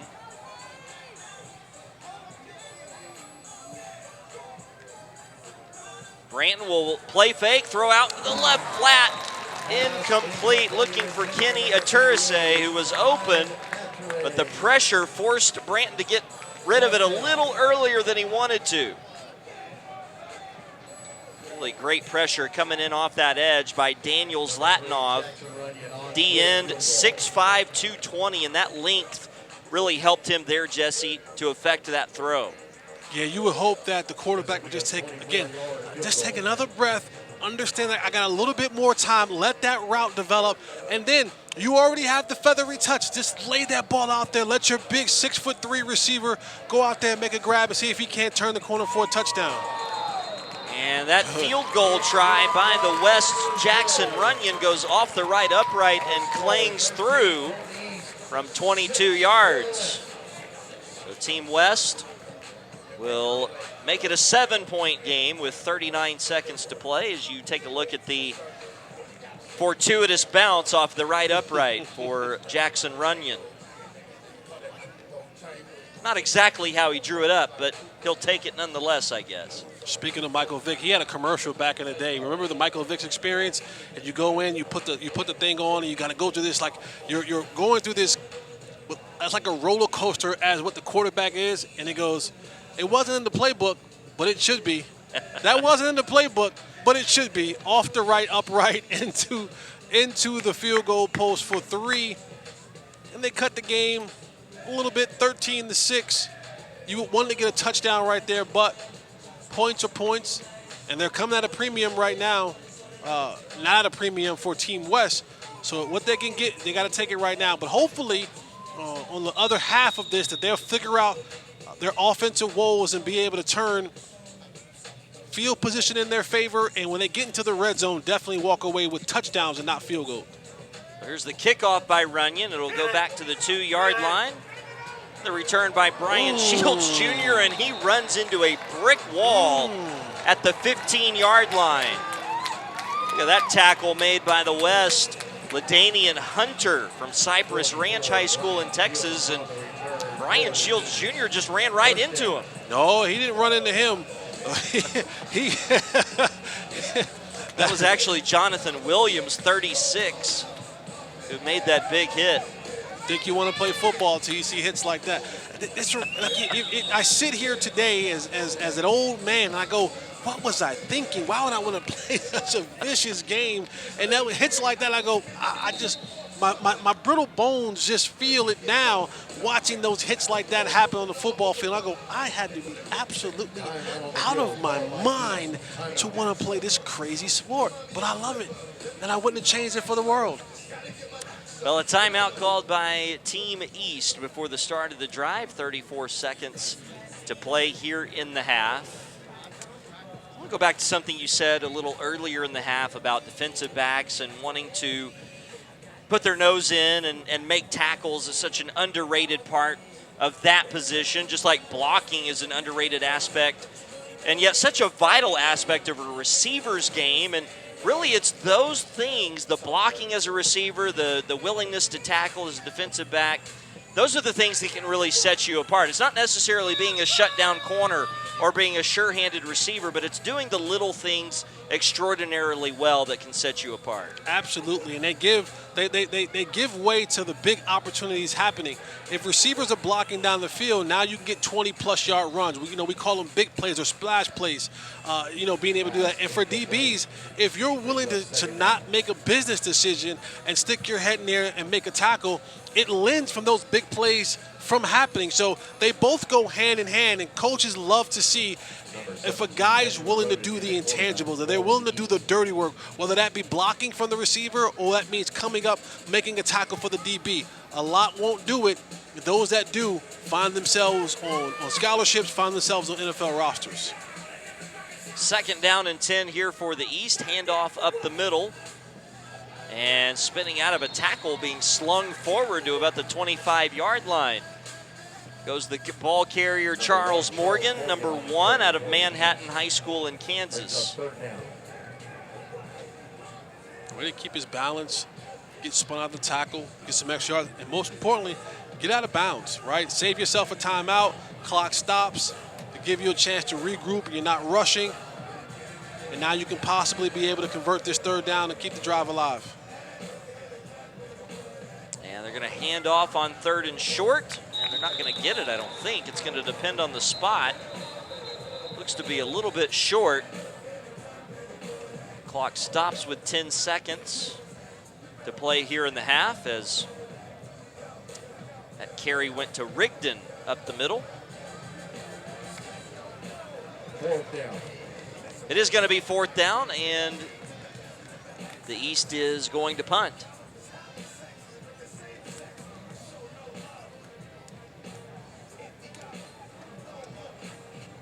So Team West will send Taiwo Atursey, the Air Force commit, back to return the punt. He's going to wait at about the 45-yard line for this punt from Andrew Bennett, who has been stellar tonight in his attempts and delivers another high booming punt. And Atursey is ripped down at the 30-yard line. Nice special teams tackle made by the East. And that is going to be the end of the first half here in Arlington, as the tackle was made there by the East Kanye Daly on special teams. And as the teams head off to the locker room, the East with a 7-point lead. I'm here with head coach Ken Stills of the East team. You're currently winning right now. What is working well for your team that you want to see continue in the second half? Well, really, I just think it's both teams are a little bit rusty. Again, we talk about this, and we only get 6 hours to prepare. So both offenses are behind a little bit. The reason they got their 6 points is the long throw that got them in field position. Otherwise, I don't think they would have anything. Both offenses are a little bit rusty. We got 13 because we got a pick 6, and they got us in position. So hopefully in the second half, both offenses will pick up, and the defense will continue to play. It's easy to play defense as we see it. It's, see the ball, react, and get to the ball, make a good tackle. On offense, there's a lot more timing and schemes that get involved in it. So right now I'm just going to go ahead and tell my guys, continue to do what you're doing. Offense, let's pick the tempo up a little bit, stay on your blocks a little bit longer. Our running backs got to run the ball, hit the hole, and let's try to score. And you've been coaching this game for a while. What is it that brings you back year after year for these kids? I just love the kids, and lately it's been more than that. It's even trying to get these guys to realize it's not about football. It's God loves every one of us, and it's important that they know that we care and God cares. And after this game is over, there's more to it, and we try to pour into them. We always tell them, we're going to go from good to great, and I'm going to pour that into them, and I'm going to make sure they know about the Lord. Because when they leave this planet, there's much more to that. So I care about them. I was going to say it's my paycheck, but they don't pay me enough for that. But I just love the boys and impacting them. And like I said, we're going to introduce them to the Lord, and hopefully they know there's more than football after this is over with. It's a great message. We're lucky to have you here. Thank you for your time. Good luck in the second half. Appreciate it. Thank you. No offensive touchdowns in the first half. We had a pick 6 and 4 field goals. And we'll go to the half with the East leading the West 13-6. Jesse and I will be back for the start of the third quarter here from Arlington right after this.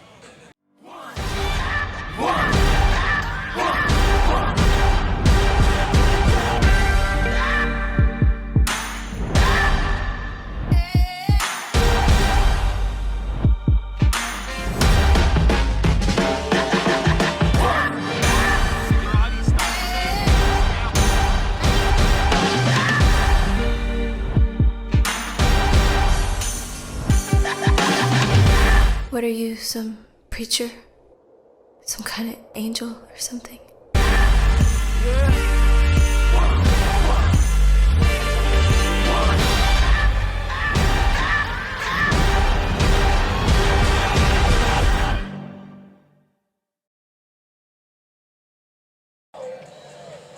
We have Seneca Wallace with us, head coach of the West. Down at the half, what was your message to the team in the locker room? Just told them to keep competing. I mean, the game is close. Despite a turnover in the first half for a pick six, we're right in this game. Field goals is the difference. We just got to protect the ball in the second half.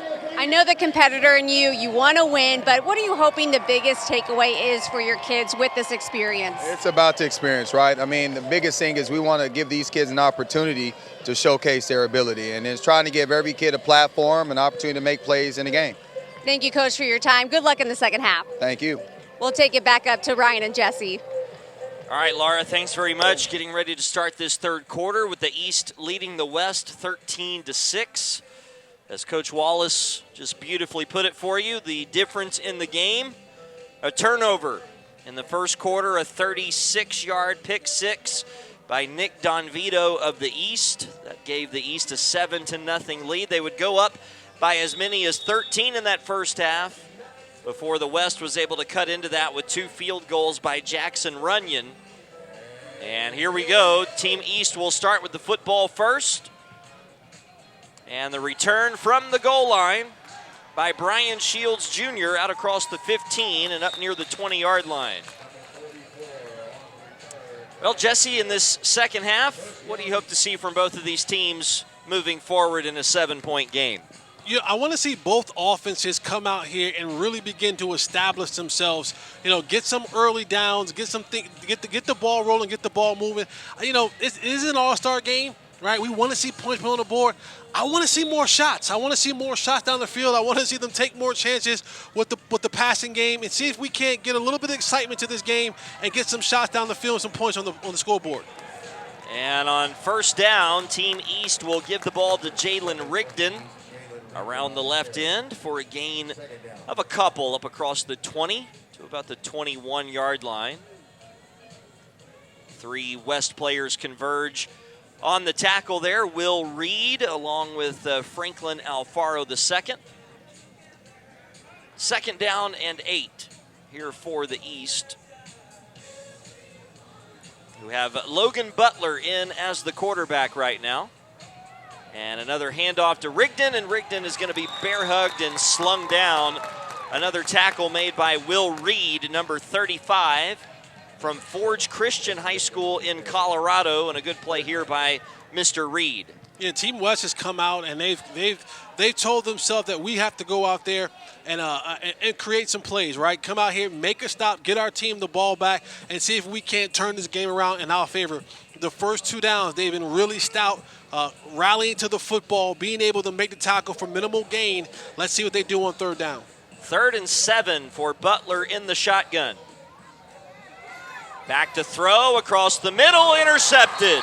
At the 40-yard line, picked off by Isaiah Anderson. Well, the West team comes up with the first big play of the third quarter as Anderson steps in front of the pass and makes the interception at the 40-yard line. Yeah, Anderson right now, he's just playing center field. He's watching the quarterback eyes. As the quarterback turns and getting ready to throw the ball, he just breaks on it from 20 yards down the field. Watch right here. Quarterback's looking. He's staring him down. All he has to do is step right in front of that pass. He's been watching them the entire way. Turnover for Team West. Team West came out of the locker room with the right energy. They look enthusiastic. They said, we have to make a stop on defense. They did that, create the turnover, get the ball back to their offense. Let's see if they can turn this into some points. Luke Law back to throw on first down, flips it out in the right flat. And a good catch by the running back out of the backfield. Runs over a defender at around the 35-yard line as the catch and run was made by Brian Valdez. Valdez not going down at first contact. It's a good physical play right there by Valdez, just catching the ball, simple flare out of the backfield, catch the ball, get north and south right now. And you look up, there's 2 defenders in front of you. I'm not going out of bounds. I'm going to go ahead and take these guys on, lower the shoulder, make the contact, and then drive for 2 more extra yards. It's a good start for Team West, getting the ball back on that interception.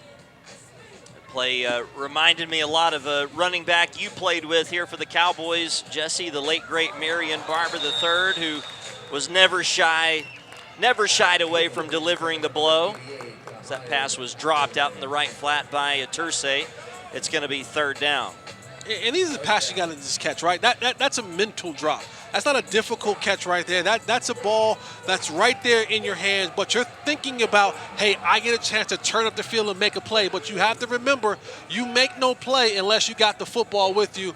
And it's a bad drop. It's a mental drop by the receiver right there when you have an opportunity to make a play and get a completion and possibly a first down. 3rd down and 5 for the West. 2 receivers to the bottom of your screen. Prater is in the slot. He's been the big play guy. I take a shot at the bottom right here. Law back to throw. They're going to go screen. That pass is caught.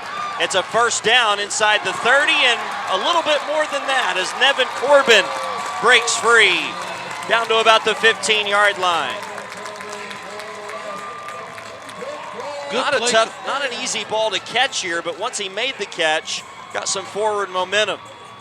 Good play call right here by Coach Wallace. And the thing that makes screens so good, it's the patience of the back, right? It's letting my lineman get out in front of me so that now I have a wall of blockers. Good patience by the running back. Lineman gets out in front, gets a couple key blocks. Running back catches the ball, turns at the field north and south, gains a ton of yards. Now they find themselves in the red zone with the potential to put points on the board. Braden Smith at 6'4", 280, leading the charge there for Corbin, who takes the handoff here behind left guard. And Corbin will get down inside the 10 to about the 7. Picks up 7 yards on that run, and Team West with the chance to tie the game with a touchdown and extra point on this drive, looking poised to do so as Nevin Corbin carries it down to the 7. This has been a good drive put together by Team West after a good defensive series, forced a 3 and out. Now can they punch it in? They've had to settle for field goals in the red zone on 2 occasions tonight. Law looks right, pumps, fires end zone, in traffic, intercepted. Picked off at the goal line. Intercepted by Thomas Smith Jr. And a missed opportunity here for Team West as Law threw this into a lot of traffic. Yeah, this whole series had bad play written all over it. When they came out of the huddle, guys weren't lined up properly. You saw the confusion about who was supposed to be where. You see the quarterback double pump, and anytime you have to double pump a route in the red zone, that's such a small, condensed space. Everybody's moving right there, and a tip or overthrow will likely fall in the hands of the defender. Interception set up right there because of just the lack of communication on what was happening during that play. Logan Butler back to work as the quarterback, slings it out right, complete for Adam Loom. And Loom up to about the 25-yard line for a gain of close to 9 on that first down snap. I like the way that he gets rid of the football. Really quick release, good arm angle, easy ball to catch. I bet you got some baseball in his background. It seems like a baseball player with that kind of just flick of the wrist. The ball just jumps out of his hands for completion on his passes. Is it fair to say that release is a little Mahomes-esque, maybe? Yeah, a little bit. It's a fair statement. There's a handoff up the middle for Tarek Fisher and a first down across the 25-yard line. Mahomes, of course, has a baseball background himself. And I'm sure he probably wears 15 because of old Patty Mahomes. Oh, yeah. That probably is. There's some correlation there, I would guess. And some movement up front pre-snap. Looked like Team West was in the neutral zone. It'll be a penalty against the West. Again, haven't had a ton of penalties tonight. This has been a really well-clean played game. This is where you want your center right here to be alert. When they jump off sides, snap it. It's a free play. Don't just hold on to the ball. Snap the ball. Make the referee blow the whistle and stop the play. But if we snap it and we get a free play, that's the opportunity for now to throw the ball out of the field, make a play or not make a play. You can't get penalized for anything that you can do in this play by throwing an interception if you... Wow, look at that. Offsides again, and the pass down the seam is incomplete. A chance for a big play there from the east. But the pass dropped by Adam Loom as we saw number 59 for the West, Dallin Ellison, just shoot through unabated to the quarterback. I'm a little surprised they didn't blow that play dead. But a free play opportunity for the East. Unfortunately, they just missed the big home run ball, and Ellison missed the quarterback. Yeah, you know, a little bit of shade of Troy Polamalu back in the day, trying to just time that snap count up. He was a smidget early in that, but way to go by the quarterback, eluding the rushing defender and still being able to keep his eyes down the field. Almost had the opportunity for a big play, a little bit too much on the pass, overthrows the receiver. Play action fake by Butler. Quick throw to the right side is caught. And this is a good play for Adam Loom over there on the far side, and a first down. I believe they got into West territory on that play. If not, they're right around midfield. Another quick throw and catch. And that is Adam Loom out of Glacier Peak High School in Washington. And his cousin is here with him as well from Washington, playing on the opposite side, Isaiah Cuellar, a defensive back. And a handoff here on first down. Gain of about 1 to the 49-yard line. And Team East has come out, you know, they've kind of settled down a little bit right now.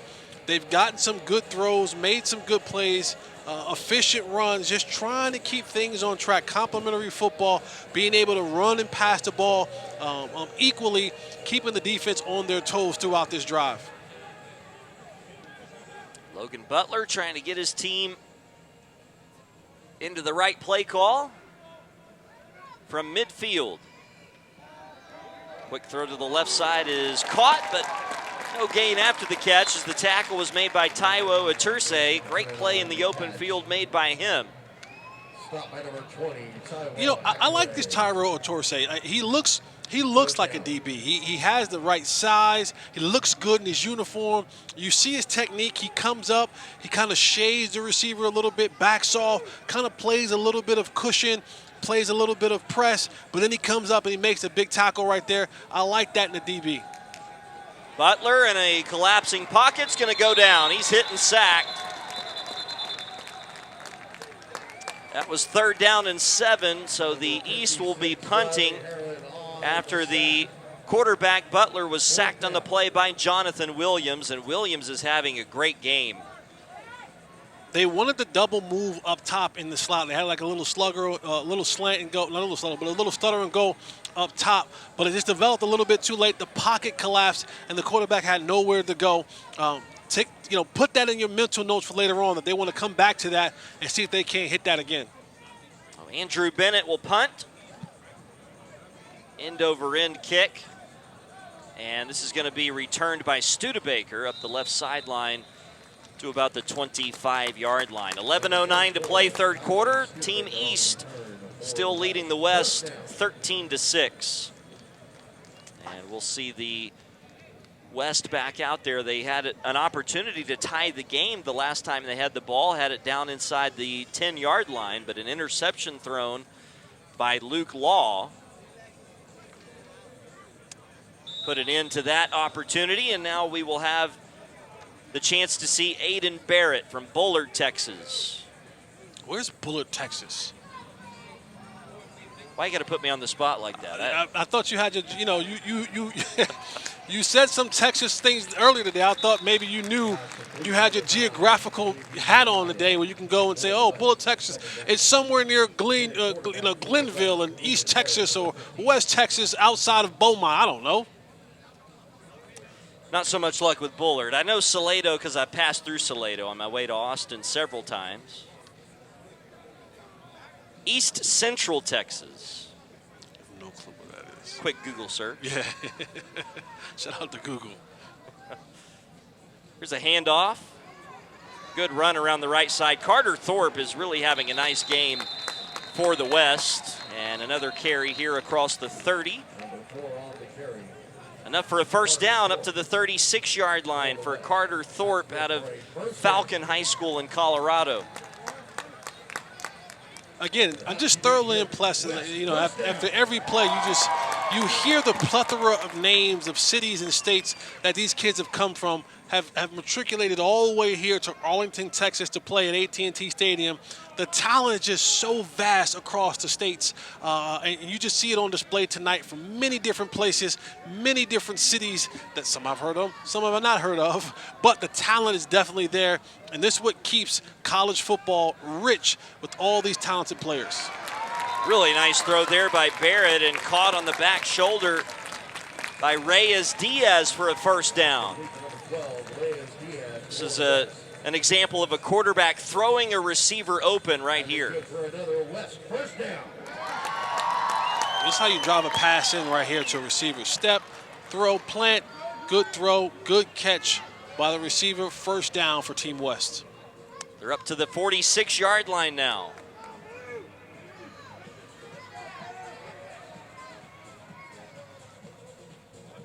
Handoff up the middle, Valdez. Ryan Valdez out of Doherty High School in Colorado. So 2 Colorado products in the game at running back right now for the West. This is Valdez for a gain of about 2 or 3. The mile-high backfield. Looking pretty good right now. They are. It's probably a little warmer here than it is there right now. Got up into the high 50s today. Actually, the high temperature was 62 here in Arlington. I love that for us. It's not too bad, I have to admit. That pass incomplete off the hands of the intended receiver, J. Reed Amaya, who's from Ed Couch Elsa High School in Texas. As someone who was born and raised in New Jersey and had my fair share of winters in, you know, elementary, high school, and all that kind of stuff, as a brittle, broken down old man, I appreciate not having snow and cold weather, you know, in the months of December. I know that we get every now and again, but I'd much rather live in a place where it's 63 degrees a week before Christmas than what like my family is back home in Jersey where they're freezing their butts off. I don't know if you've checked your Christmas forecast yet, but it'll be 66 degrees Christmas Day here in the Metroplex. Barrett lost the ball after he went on the drop back of his life all the way back to the 25-yard line. There is a penalty marker down that may save all of this. Yeah, it's going to be holding probably. It's either going to be holding or hand to the face. I mean, that's just a prime example of a quarterback needing to step up into the pocket. And it is a defensive foul against the East, illegal hands to the face that bails out the West here. That would have been a huge loss and definitely a drive killer. Instead, they're going to march it all the way down to the East 37-yard line. And those are the type of the penalties that drive coaches crazy. Here you have a good pass rush. The quarterback is running for his life. You potentially get him sacked for a major loss in the ball game, but all that's negated by a hand to the face from the defense. And what goes from a negative play for the offense to a positive play, 15 extra yards on the penalty. Randy Branton's pass is complete here to J. Reed Amaya, short gain. Amaya ripped down just after he made the catch. Nice tackle made by Justice Betts from Bishop Miege High School in Kansas. Betts has some good size for him as a linebacker, 6 foot, 220 pounds. Gain of 3, it'll be 2nd and 7 now for the West. Still down by a score. Pump fake, Branton steps up in the pocket, runs it himself, and gets to the 30-yard line. Going to set up 3rd down and 2 here for the West. And we've seen a lot of drives from the West today that's been just, they'll have good moments in them. They'll have some good plays in them, but it just seems like when they get to certain points of the field, especially when they get into the red zone area or the sub-red zone area for them, that things begin to stall a little bit. You want to see the quarterback be able to make the plays to continue these drives, not stall these drives out, because they need some points. They need some touchdowns on the board. Field goals aren't going to win this game. They're going to run it on 3rd down and 3 and not going to get it. They tried to give it to Lamar Lewis up the middle, but Lewis is taken down at the line of scrimmage. Really nice job to come in off the edge for the East to make the tackle. Talk about selling out. This is how you sell out right here on 3rd and short. You see this play happening, you shoot your gap, and you just throw your body in there. That's a big play by the defense right there to stop a potential 1st down gaining run to lead Team West into a field goal. And we'll see how this goes. They had one off the crossbar earlier. This one's being fumbled. I don't know what that was. I don't know what that was. I've never seen that before. I've never seen that before ever in my football life. Been around this game for a long time. Well, I can't explain this one to you. It was a miss wide left by the kicker Jackson Runyon after the bobbled snap. Of course, with no rush on the field goal attempts, that's why he was able to get to it and trying to get a hold. But at that point, we talked about this earlier, it's a timing play. There's almost 0% chance that they were going to get that up and through. And so another drive for the West stalls out and ends with no points. So they've looked good, but have not been able to get anything to show for it with 7:38 to play here in the 3rd. And we're going to head downstairs now to the 3rd member of our team, Laura Sadler. Don't worry, you're not crazy. You are seeing double because we do have the Aturise twins with us. We're going to start off with Taiwo. You're committed to the Air Force. Congratulations. What led to that decision, and how do you feel about serving your country? Thank you. Well, first and foremost, I just want to thank God. The Air Force Academy has been my dream school. My mom served in the Army, and I always wanted to be better than her. So that's why I chose the Air Force. But, I mean, Colorado Springs, beautiful place. To be able to serve my country is just an amazing honor. And I just want to thank God for everything, and I just can't wait to play D1 football next year. I know your mom is so proud of you, but also of you, Kenny.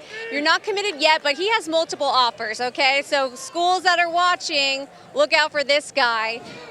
What are you leaning towards as far as your decision, and how will you feel being away from your twin brother for the first time? Yeah, right now I'm leaning towards Texas Southern, but I'm still not sure yet. I'm just going to wait for time to go past and just make up my decision so I can be 100% committed to that decision. And I feel like me being separated from my brother is going to have a huge toll, especially for the first part. But then I think as time goes by, I'll get used to it. So, but it's good for him to be at the Air Force Academy. But I don't think it's for me. But it's a great school, though, hands down. It's a great school. I know regardless, the future is bright for you too. So congratulations and good luck with the rest of this game. Thank you. We'll take it back up to the booth. All right, Laura, the Aturise twins up from San Antonio, enjoying their weekend here in the DFW Metroplex. That pass going to be deflected away, incomplete.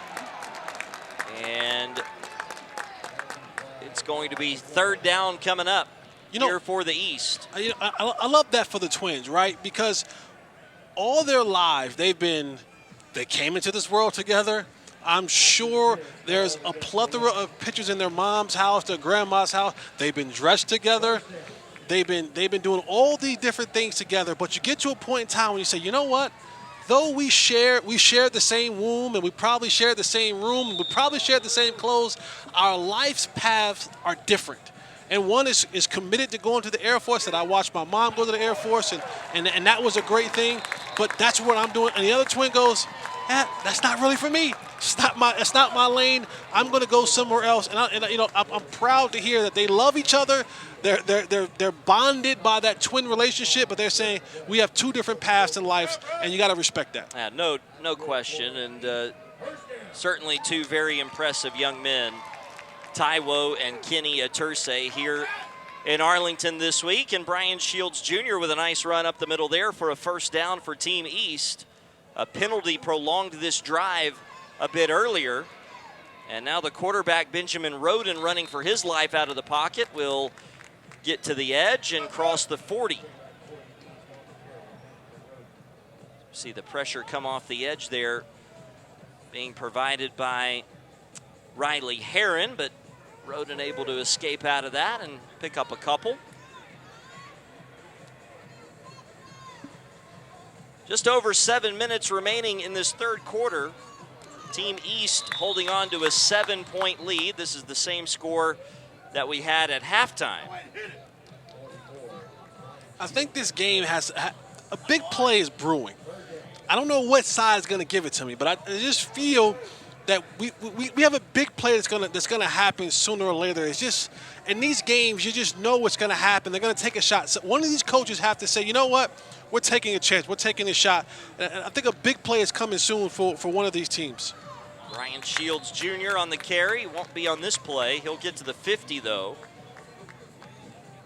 That was 3rd down and 6, so that was a pretty conservative play call there by Ken Stills, offensive coordinator Rodney Beasley. They're going to punt the ball away. So just to make sure we've got that on record, that's a big offensive play you're calling for. Just said a big play. Just said a big play. Big play. I didn't say what side of the ball. I didn't say special teams. I'm hedging my bet. Right there. Just a big play is looming. I just feel it. I sense it in the air. My spidey senses are tingling. I feel a big play coming. It may come right here on this punt return. We never know. But I'm just saying, I just feel like there's a big play brewing in this stadium. Studebaker and Porter Logan are back to return the punt from Andrew Bennett, who has certainly tried his hardest to hit that big video board here at AT&T Stadium. Hasn't quite been able to do it just yet. That punt fielded inside the 10 and a fair catch called for and made at the 5-yard line by Studebaker. And there's one thing that you'll learn, when you get more and more involved in special teams for a kid like Studebaker, it's always, hey, put your heels on the 10-yard line, okay? Put your heels on the 10-yard line. Anything in front of you, you fair catch it or you try to return it. Anything over your head, you don't move off that 10-yard line and you take your chance with that thing going into the end zone for a touchback, so you don't have the situation right here where you fair catch a punt on the 5-yard line. You've now subsequently put your team in a very, very tight situation with that fair catch call. And on first down, Randy Branton will hand the ball off for next to no gain. Good play made there by the East on Carter Thorpe. One of the first times Thorpe's been bottled up today. And just to add on to that, could you think about, right, if I can't get the ball, a couple of first downs, if I let it go into the end zone to touchback, we get the ball at the 25-yard line. And now if we do nothing else, if we 3 and out and we have to punt, now I get a chance to flip the field again. Catching it on the 5, if we do a 3 and out and we have to punt, this ball is probably not going to go 50 yards. Well, all of that's going to be negated, my friend, because a first down has just been achieved by the West. Jackson Bailey on the slant across the middle. Gets the West out of the shadow of their own end zone. A beautifully thrown ball there by Branton. And they're out to the 31-yard line. Well, that's not as easy to do on the low snap there either. No, definitely not. But it's just, what great awareness by the quarterback to not panic. The ball is down on the ground. You're on the heels of your own end zone. You pick it up and still have the wherewithal and the calmness to drive the ball 15 yards down the field on the slant. Branton collides with the running back, Brian Valdez. Somehow Valdez able to keep his feet and cross the 35-yard line to the 36. 5-yard gain to set up second down. Some good tackling. There's some good football being played today defensively. You see the safeties coming downhill, the cornerbacks coming off the edge. It's a really good display of DBs willing to put their head in there on some of these tackles. It kind of bounces back and forth in these blue-gray All-American Bowls. Sometimes we'll see high-scoring games with lots of offensive fireworks, and other times it'll be a little bit like this, where the defenses dominate things. Both are entertaining. There's a deep throw down the right side, incomplete. It had the potential to be a big play. Cameron Davis, the intended receiver, but it was broken up well on the back end by the East. The receiver gets behind the DB. You will want Branton to put a little bit more on that football. Push it out there. Let your receiver run under the football.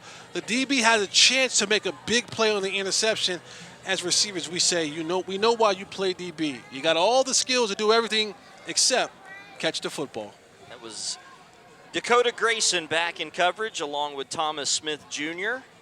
Doing a good job on Davis. Screen pass, great catch by Corbin behind his back and able to get back to the line of scrimmage, and that's it.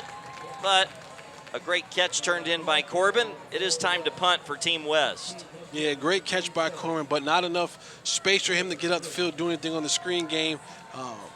Another drive by Team West where you're thinking, man, you got some good things going. You make a pretty big splash play. Now you can kind of get out of your own territory, get the ball moving down the field. But again, another drive that just kind of fizzles out after they make a big play, and now they have to punt the ball again. So back in punt formation is Caleb Kurgan. Brian Shields Jr., the punt returner. And he's going to let this ball roll down to the 20. So first down for Team East, going right to left in the blue jerseys at their own 20-yard line with a 13-6 lead in this blue-gray All-American Bowl. If you're just joining us or you skipped ahead, the only touchdown has been a defensive score, a 30-yard pick six by Nick Donvito. And then 4 field goals, 2 from each side. The only scoring offensively so far in this game. On first down, a handoff up the middle for the East, and that is Azarian Sterling for a gain of a couple up the middle. If you're a university and you're looking for a punter, this might be the game. This might be the game you want to turn on the film. It's been a lot of punts in this game. Not much action offensively. Like you said, the only touchdown we've had today is on a defensive pick six. Still got time left. Still got 3 minutes left in this quarter. We got 16 more minutes in the fourth. This thing can be a high-scoring game when it's all said and done. And Bodie Dare with some miscommunication in the backfield with the running back, Tarek Fisher, who is going to end up losing about 5 yards here back to the 15-yard line. Fisher just going down after recovering that fumbled snap. I made the joke last night at the jersey presentation ceremony that, we would love to see the punters boom them 70 yards in warm-ups and then never see the field. Unfortunately, that has not been the case from what we've seen, they say at least so far. There's a lot of truth in jokes. You made the joke and it's turned into reality. Sterling with the handoff, and he'll be stood up just over the line of scrimmage. Tackle provided by Alec Crosby, the linebacker out of Earl Warren High School in Texas. And Team East will punt the football away.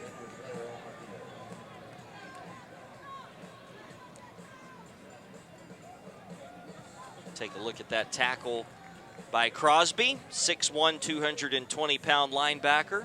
Yeah, on that tackle right there, you saw Sterling. He gets his arms wrapped up, and his head smashes into the turf. And this isn't any soft turf. When that head smacks down like that, that can be definitely a serious situation. But it's good to see him get up and walk off, run off right now under his own power after hitting his head on the turf.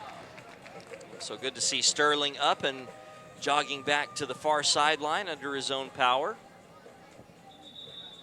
And so we will see Team East punt the football away with Andrew Bennett,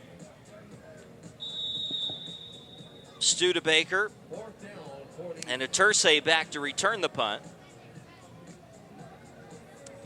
None of the punt returners have really had much of a chance to provide a big play. I think it happens right here. I think a big play happens right here. You're putting it in. You're putting in the call. I'm putting in the call. All right. We need some excitement in this game. I think it happens right here. It's an end-over-end kick. Studebaker with the return. Slips out of the first would-be tackler down the sideline, and that'll qualify. There is a penalty marker that flies in. Way back around where Studebaker fielded the punt. For now, he has returned it to around the east 40-yard line. To see what this penalty marker is all about.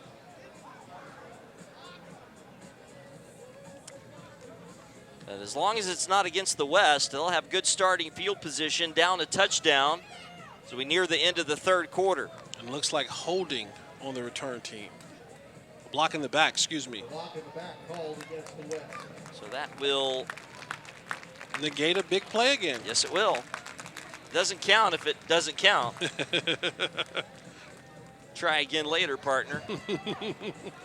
1:38 left in the third, and they're going to back it all the way up to the 39-yard line. So you're talking about a 21, 22-yard penalty there. It negates a big return by Studebaker. And Team West, who has struggled to move the football in this game, down by a score, their defense has held them in it. Aiden Barrett will be the quarterback.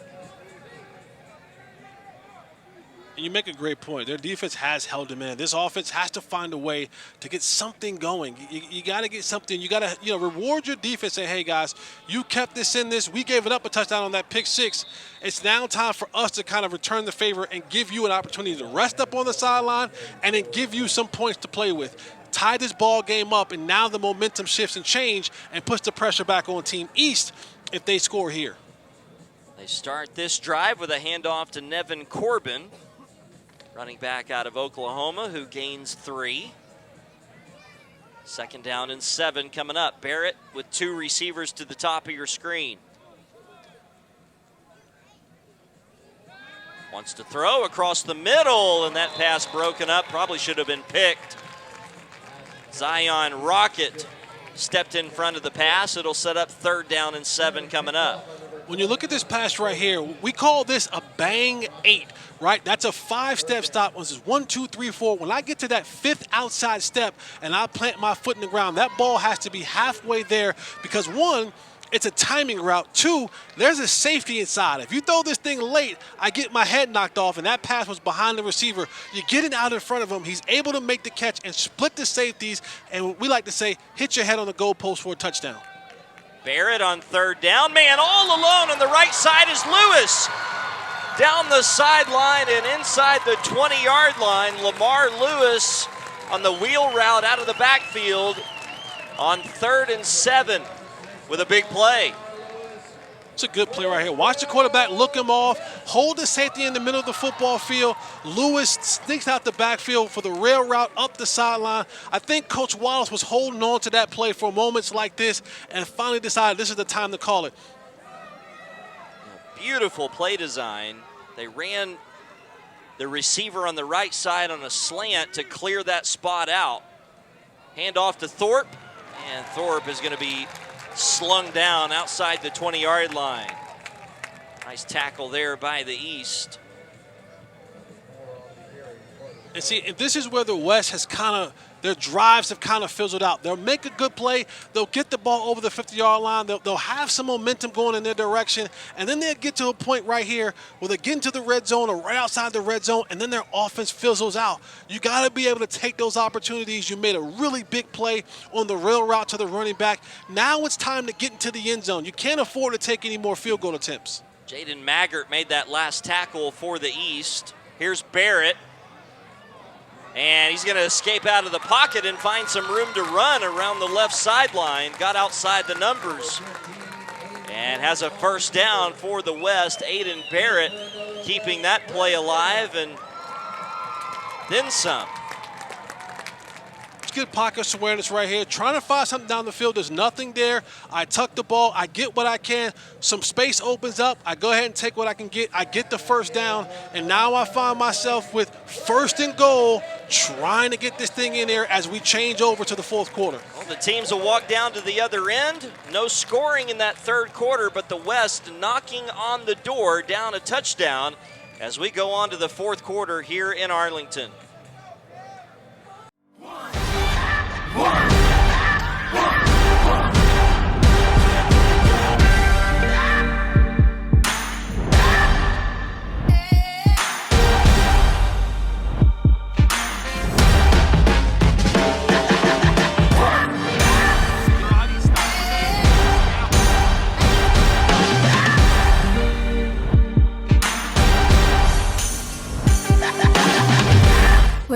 some preacher?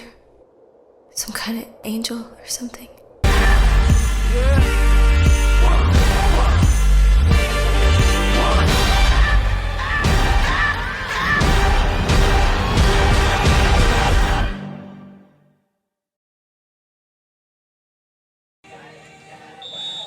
Team West trying to find that elusive first offensive touchdown as we start the fourth quarter. Down by 7 with a 1st and goal at the 9-yard line of the East. Aiden Barrett in the shotgun, play action, rolls to his right, has a man open, pass caught. That's Bonkowski. He hurdles a defender at the 5-yard line, and Bonkowski taken down at the 3 as we take another look at the tight end showing off some athletic ability. Yeah, the big boy with a little bit of hops right there, jumps over the defender to gain a couple of more yards. Team West is inching closer and closer into getting to that touchdown. Let's hope they can keep this momentum going. They're at the 3. Down by a touchdown early on in this fourth quarter. Barrett from the shotgun is going to hand it to Valdez right up the middle, pushing. Touchdown. Brian Valdez scores the first offensive touchdown of this Blue-Gray All-American Bowl on a run right up the middle, and Team West an extra point away from tying the game. And it's fitting because Valdez has been one of the runners on this Team West squad, has been really, really productive today. So to see him get down in here and make a tough run up the middle, get stopped initially, continue to drive his feet, and goes in there and gets a touchdown to tie this game up, potentially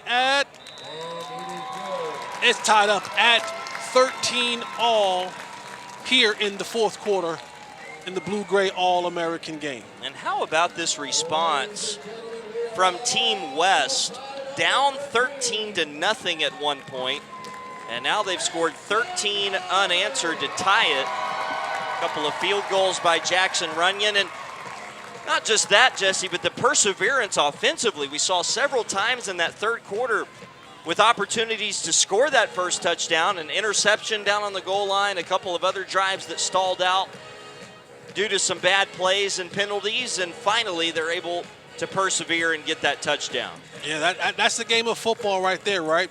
You keep knocking at the door, and eventually either you're going to be let in or you're going to kick the door down for the opportunity. But as long as you can keep within a puncher's chance, then that's a good thing. And Team West can kind of just been hanging around. And when you play like that, eventually the good things will happen to you. And you saw that in that last drive. They made the plays. They got into the red zone. They got into the goal line situation. And they were able to punch it in with Valdez for a touchdown to tie this football game up. Now the momentum shifts back to Team East. Pressure on Team East now. Okay, you had to leave a majority of this game.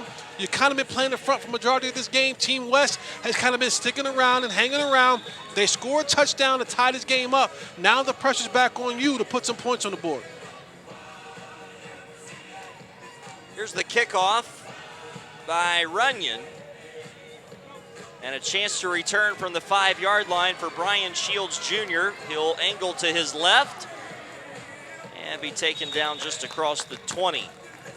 Good special teams play made by Taiwo Atursey in on the stop. So first down for the East at their own 20-yard line. And you're right, Jesse, things now turn back over to the East. Now it's the East who has yet to score an offensive touchdown. Their only touchdown was a defensive score on a pick 6 early on in this ball game. The second drive for Team West, they threw an interception that was returned by Nick Donvito 30 yards to the house. Butler, the quarterback, up the seam for Shields Jr., a first down up to the 40-yard line. Nice touch on that throw from Logan Butler. Yeah, good play design right here. You watch and see how they spread these guys out. Send a guy inside on the crossing route, send a guy out in the out route, and now that leaves the running back up the seam on the linebacker for a good play call by Coach Steele and Team East. And this offense, a great drive starter. To the 39-yard line, that was a gain of 19. And a handoff to Jalen Rigdon. And he gets going downhill in a hurry, crosses the 45 to the 46. 7 yards for Jalen Rigdon on that carry. We talked about putting the pressure back on Team East to come down and score. I'm not saying that they're going to score, but they're heading in the right direction. They got a good play from the running back down the seam, some couple good running plays. They're moving the ball down the football field. Let's see what Team West defense can do. Another handoff to Brian Shields Jr. And he should have enough for a first down, pending whatever that penalty flag is. Yeah, that's going to be a holding right there. That's in the area of holding. Yep, saw it right there in front of Shields Jr. as he approached the point of attack. Well, that makes things much more difficult now on Team East. Instead of a first down, you're going to be looking at 2nd and 12. These are the types of penalties that make things tough on your football team offensively. You've got some momentum. You had 2 really nice plays to start the drive, and now you're behind schedule, 2nd and 12. And the West coming over into the neutral zone. Able to get back and like nothing ever happened. If I don't touch you or you don't snap the ball, I can get back across the ball and it not be a neutral zone infraction. Butler back to pass. Has to escape out of the pocket. Flings it downfield. That was intercepted, but was it in bounds? I don't think so. Incomplete. As Butler having to be forced out of the pocket. Good pressure coming late there from the West. As we take another look at that, Jesse, I'm not so sure that was out of bounds. It was close. Ooh. High school football, I would say, coach, throw the red flag. Throw the red flag. Don't do what Mike McCarthy did last night against the Bills and not throw the red flag and challenge a turnover. Butler across the middle, man open for a first down. Up to midfield, the pass caught by Zaylen Morales, and Logan Butler is engineering a really nice drive right now for the East. You know, we talked about earlier in the game about, the ball coming off the hands of guys like Dan Marino, right, jumping off their hands. And when you look at this quarterback, he has the feel to it that when he throws a ball, it's like he's just a flick of the wrist and that thing jumps out of his hands and gets to the receiver. So Butler, he has a really good throwing style right now, man. His ability to get that ball out is pretty good. Here's an option pitch to Brian Shields Jr. And that's going to result in a first down to the West 40-yard line. Team East in a tie game right now is putting together the type of drive you have to put together to win a football game. They've done it with the run. They've done it with the pass. I love it. Both Coach Stills and Coach Wallace. You've seen some plays that you haven't seen, right? You saw Coach Wallace with a play earlier that he was holding on to, the rail route to the running back. That option route right there, Coach Steele, you hadn't seen that in the game today. He's kind of holding on to some of these plays, waiting for the right opportunity. And Butler with a dangerous pass into a lot of traffic. That actually ended up going off the hands of the intended receiver, but the East may be fortunate this ball wasn't picked off. So 2nd and 10 here for the East. Over 14 minutes remaining in the ball game, so still plenty of time.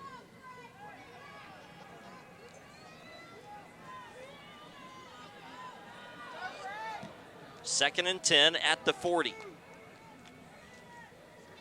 Butler back to throw. Again, a little drag pattern across the middle. The pass is caught once again by Morales, who had the big first down earlier on this drive, and here he picks up about 6 or 7. It's a good completion right over the middle, getting the balls in the hands of the receiver, allowing him to get some of those dirty yards and put them in a 3rd and manageable. 3rd down and about 3. They're going to throw across the middle. That pass is caught, And now fumbled down around the 5-yard line. The East is able to recover it. That's Morales again with a big catch. Down to the 3-yard line, there's a penalty flag that has come in here. Yeah, that's going to be declined. That's to be a defensive pass interference.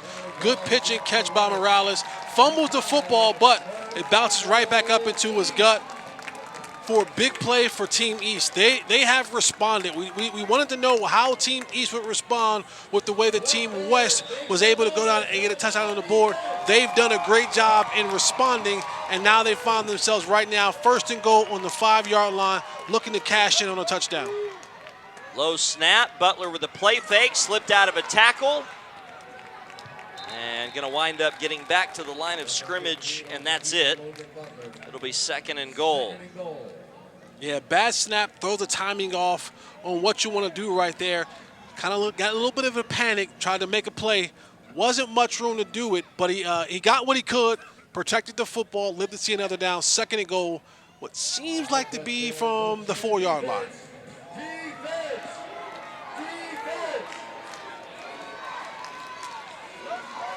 Tied at 13 early in the 4th. Butler back to throw. Man all alone in the left flat. Brian Shields Jr. with the touchdown. Easy does it for Logan Butler and Team East.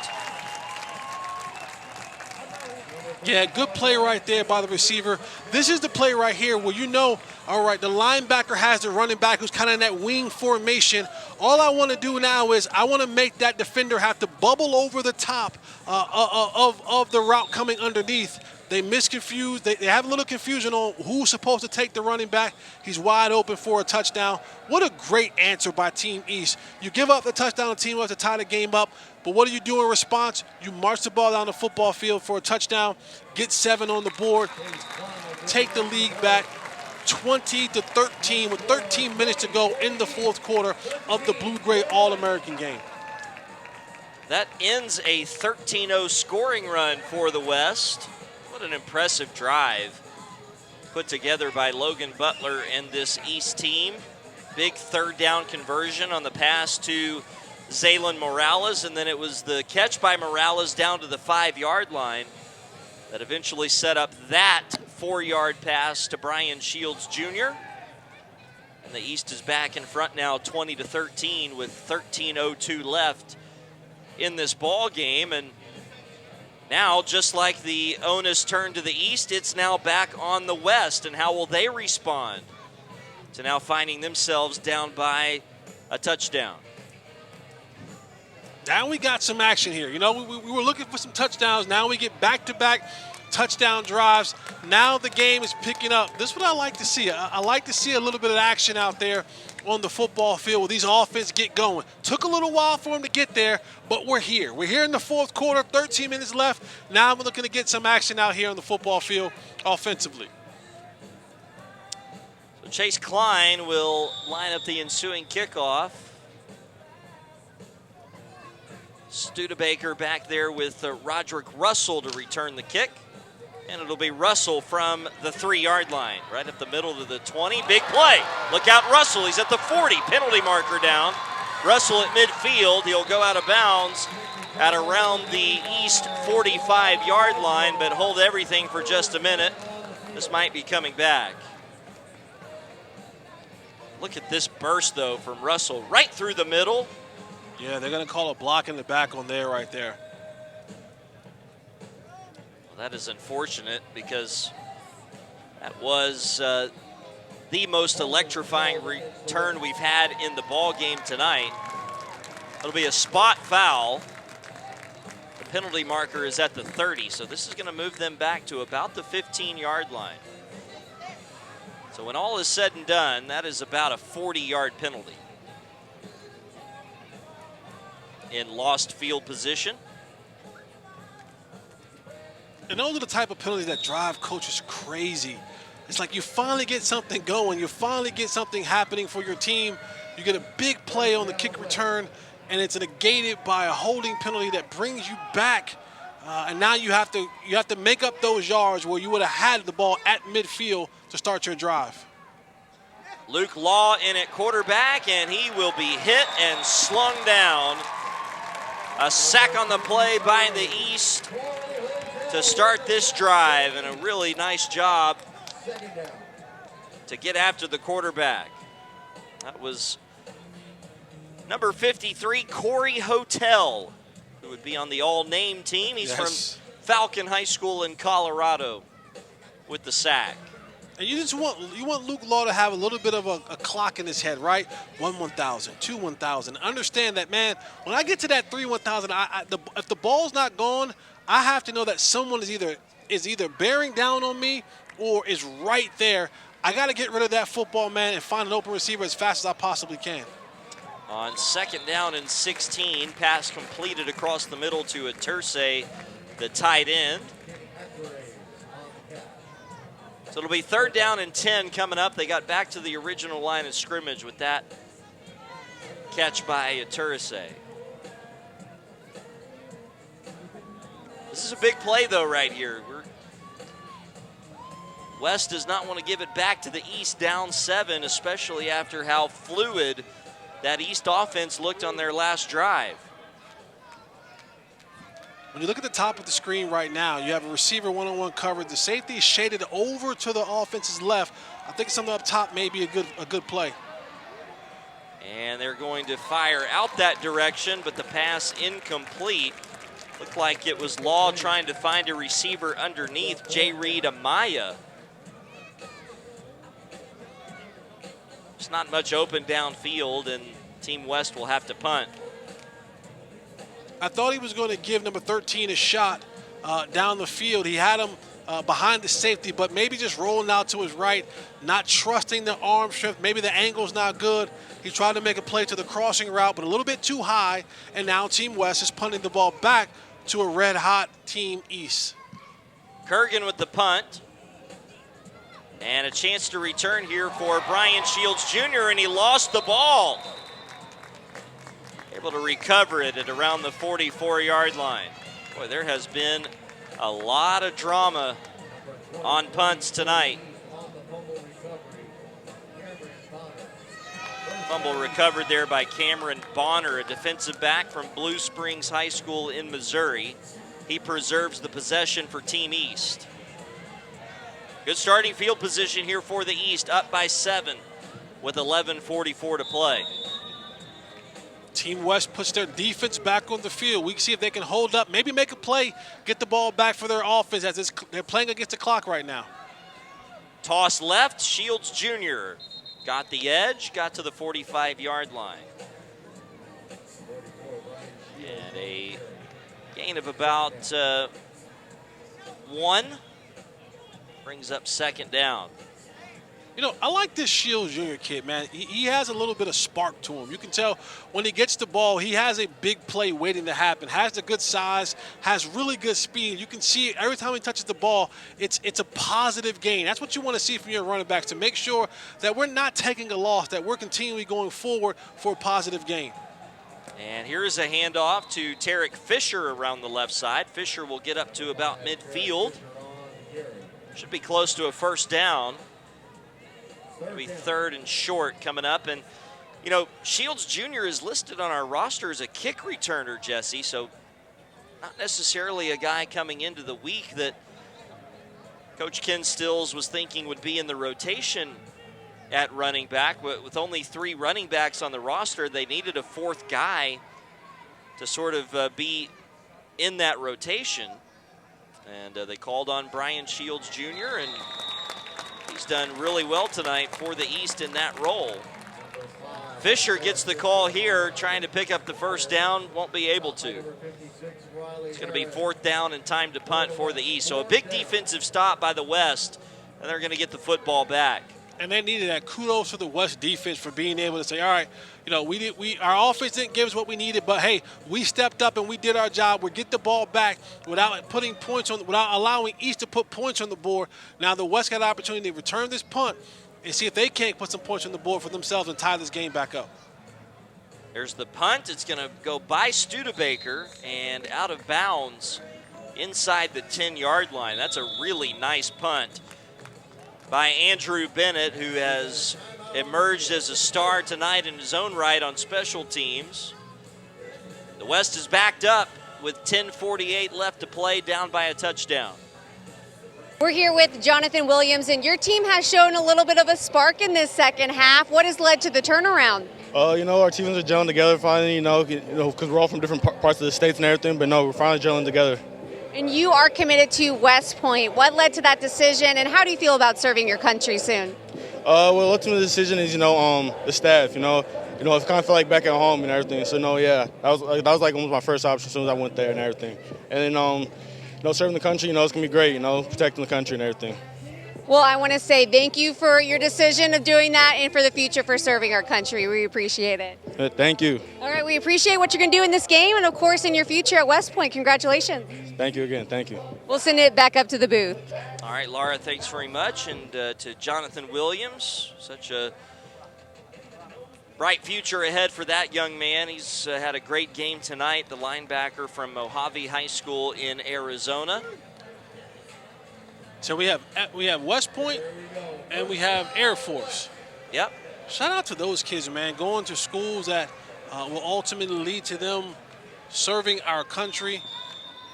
That's honorable, that's admirable. They'll get a great education. They'll be able to be in two really good programs and just, being able to fight for our country. We really do appreciate that, you young men.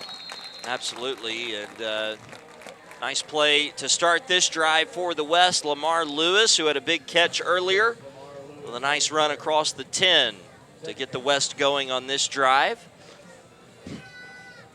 There's a lot of football games that happen every year in college football. Maybe none more just fun to watch than Army-Navy.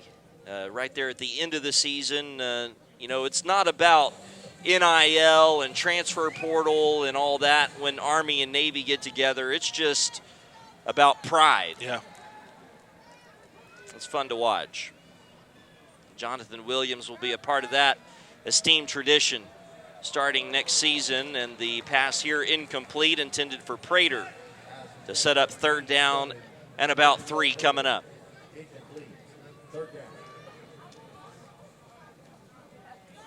Air Force is a good football program and have been for many years. They're in the Mountain West Conference, Colorado Springs, so I know they're very happy to be getting Taiwo Aturse, who has played well tonight, has good size on him as a defensive back.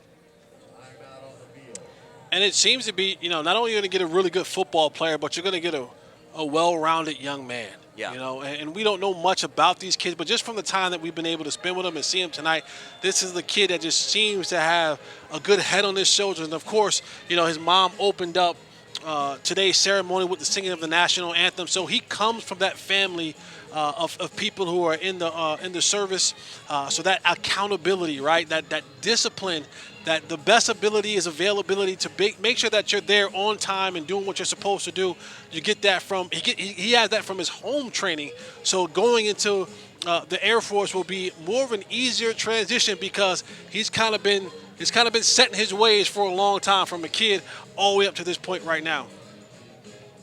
Well, a timeout on the field with 9:55 left in this fourth quarter. The East leading the West 20-13. Looking at a third down and 3 for the West after we conclude this timeout. West down to 2 timeouts remaining in the half. Big Monday Night Football matchup going on right now. Eagles have a 17-10 lead over the Seahawks. In Seattle, not easy to do, not an easy place to play. And for the Eagles, it's been a really tough place to play. Haven't won against Seattle in 15 years. It's 0-7 against Seattle. So, if you're in Cowboy Nation right now, we're all Seahawks fans, hoping that they can get a dub over the Philadelphia Eagles. Drew Lock playing quarterback tonight for Seattle. Branton will throw here on 3rd and 3. Pass is going to be caught across the 15-yard line for a first down, and that has been the sure-handed receiver tonight for the West, Jackson Bailey, with another first down conversion. It's a big-time throw right here to be able to know, get to the sticks, get there, deliver the football, be able to get a first down and extend this drive.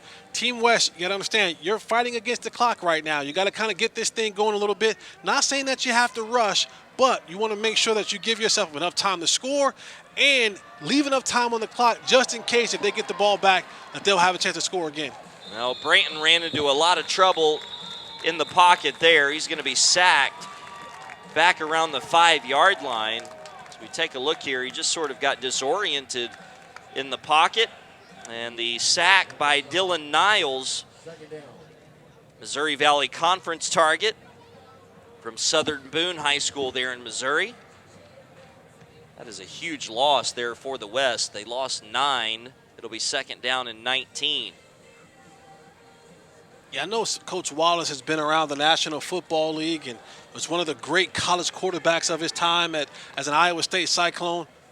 I don't know if he has a play in his playbook for second and 19. Most coaches don't, and that's why you don't want to take sacks down here when you're backed up against your own end zone. There's a quick throw to Prater up at the 10. Short gain there, got to the 11 for a gain of 2. It's going to be third down and 17 coming up, and you're right, there's not a lot of plays for second and 19, if any, but they would have loved to have maybe gotten back the loss on first down to set up, third and 10, third and 11. Weren't able to do that, and now they're backed up third and 16. And a lot of the times the success of these third down and long plays, it all hinges on the protection. Yep. Just something that tends to break down in these all-star games. Branton flushed out of the pocket, just fires it incomplete at the feet of Brian Valdez. So the West will trot out the punt team with 8:14 to play in the ball game. The East will get it back up 20-13. And it was all about the pressure dialed up by the East there and defensive coordinator George Teague. Yeah, George Teague, he understands that when you got third and 16, I can pretty much pin my ears back and go after the quarterback because there aren't many third and 16 plays that teams have in the playbook, and I don't want to give the quarterback an opportunity to let plays develop down the football field.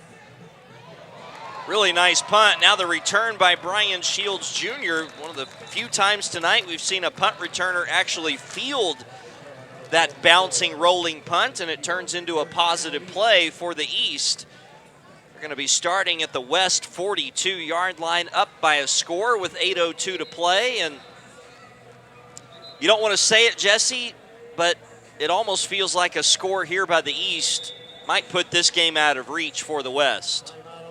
It's a big drive coming up here for Team East. As a timeout is called, we'll step aside as well here in Arlington, Texas at AT&T Stadium, the home of the Dallas Cowboys, and the East up on the West 20-13.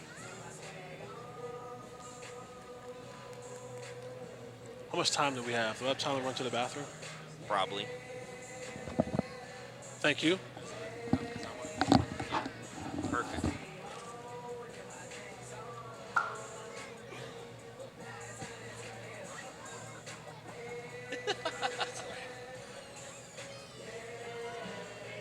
Yeah.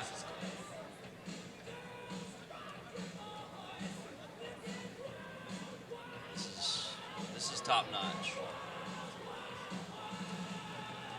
Yeah.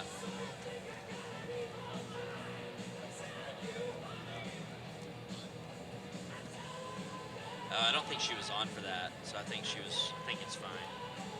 Since none of it's live, they can always cut it, All right, here we go. First down East. Team East with the football going left to right in the blue jerseys. And their quarterback is Bodie Dare in the shotgun on first down.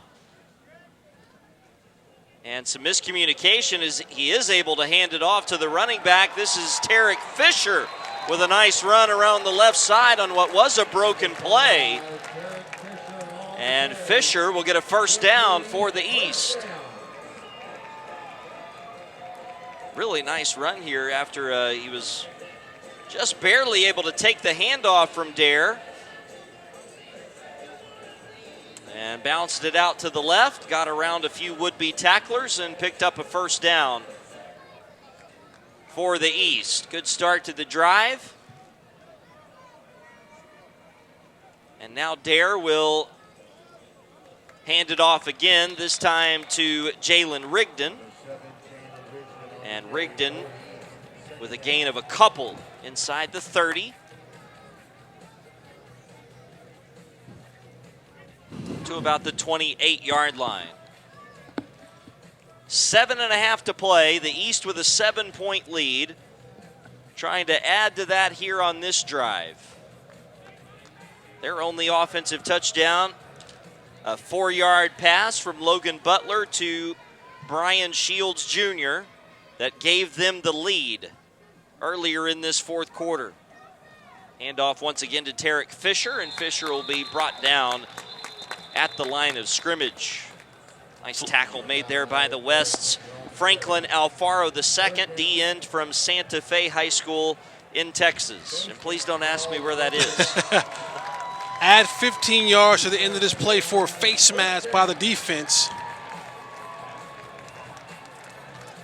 Man, that is the type of penalty that you cannot have in a 7-point game. Getting past the midway mark of this fourth quarter. Especially when you have the running back brought down for no gain.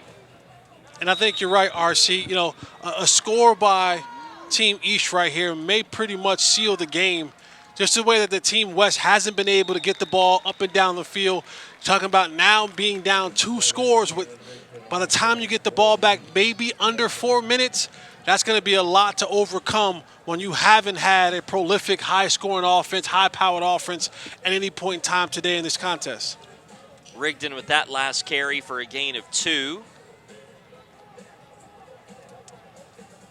Brian Valdez scored the only offensive touchdown for the West in tonight's game. That was a 3-yard run that tied the game at 13. There's a quick throw to the right side, nearly intercepted. Dangerous throw. Broken up by Kylan Studebaker, and Jesse, he could have picked that off and been running for a while. Man, you look at this play right here. Anytime that's a long pass. Like, guys in the NFL don't throw from the hash marks to the opposite end of the field on an out route. So to have a high schooler try to pull that pass off, it's going to sometimes leave the ball inside, and you just hope that your DB is more opportunistic with his hands and says, I'm going to pick this off instead of batting it down. And he could have been running up the sideline for another pick 6 on the day. Play action, back to throw.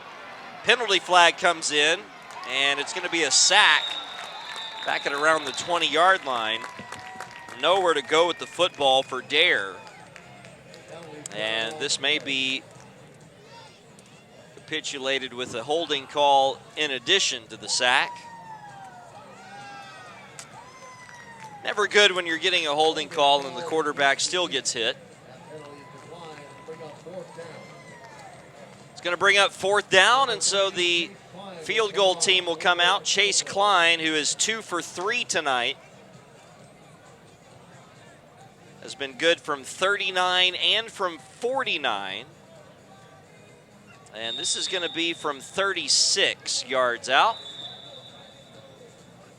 Let's see if we can get this snap hold down, unlike we saw before where it was a little bit wacky. Over the head, behind the neck, set down, and missed it wide left.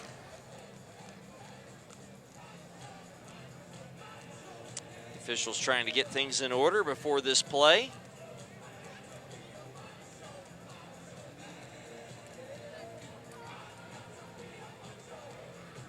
.604 left in this fourth quarter. A field goal try by the East to potentially put them up 10.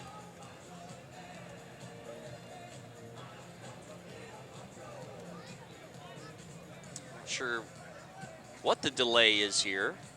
Well, it looks like not a field goal. They're marching the offense back out on the field.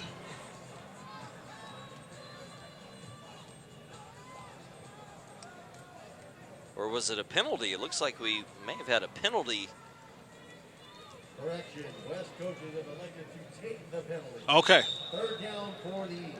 Okay, they took the penalty, so now it's third down. Third down. And an end-around trick play here by the East. Brian Shields Jr. on the carry. Got back to the original line of scrimmage, but that's it, to about the 15-yard line.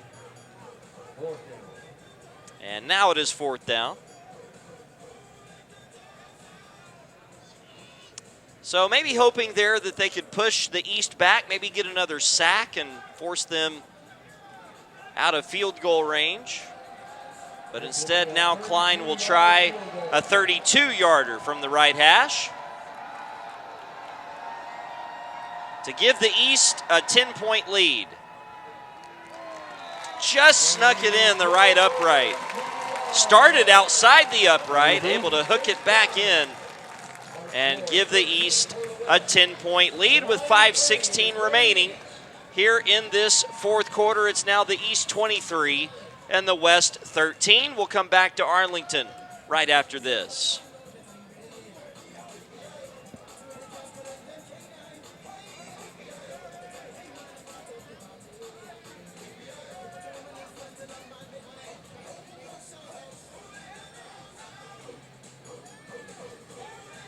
Oh, man. The longest touchdown play of this game was 4 yards. Yeah, this one has been a snooze fest a little bit. Yes, it has. Hasn't been one of our most exciting.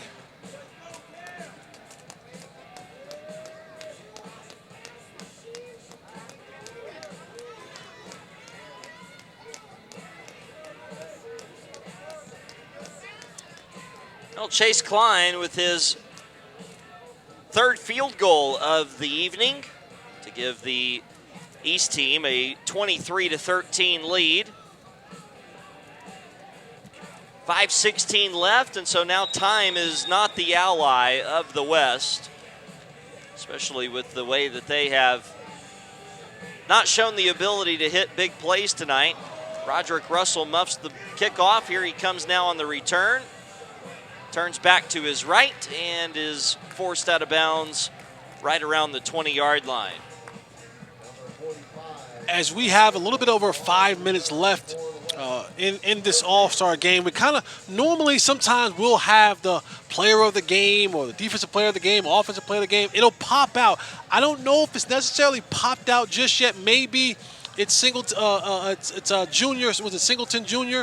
Yeah, Shields. Shields Jr. on Team East. He's had a pretty good day today. I'm unsure of who is going to be able to bring home the big trophies today in this game. And I don't know if that's a good thing or a bad thing. It's been kind of fair on both sides of the football. Yeah, Brian Shields Jr. would probably be my pick for offensive MVP, at least at this point. He has the lone touchdown for Team East. First down pass here out to the right is dropped. Pass a little bit low down at the feet of Jackson Bailey. It'll be 2nd and 10. Well, if you're Team West, you've got to hit quick plays, get up to the line quick. Down 2 scores with 5:02 remaining. Yeah, Coach Wallace has to go into his bags of, here are my favorite plays. Here are my big splash plays. Here are the plays that I think can get us a chunk amount of yards. Dangerous pass over here to the near side is broken up. Intended for Cameron Davis, and he actually turned into the DB on that play. Could have easily been intercepted. Good coverage provided by Cameron Bonner. It'll be 3rd down and 10. And you talk about certain type of routes, the timing routes. When the ball is snapped low and the quarterback has to reach down and gets the football, it throws off the timing. If that ball was presented to the quarterback in a proper way, now the timing of his steps, the ball getting to him, and the receiver's route, it times up better, and the DB is off maybe a step or two and is able to complete the pass. Back to throw again is Barrett. Angles left, fires deep, pass caught. And a first down at the 35-yard line Jackson Bailey with the catch, and some things happening after the play that's going to add on to this. Take away from this. I think this was a late hit out of bounds. When you watch Big 63.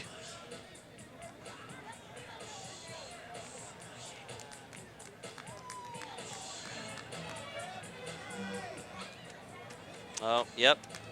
You're right, Jesse.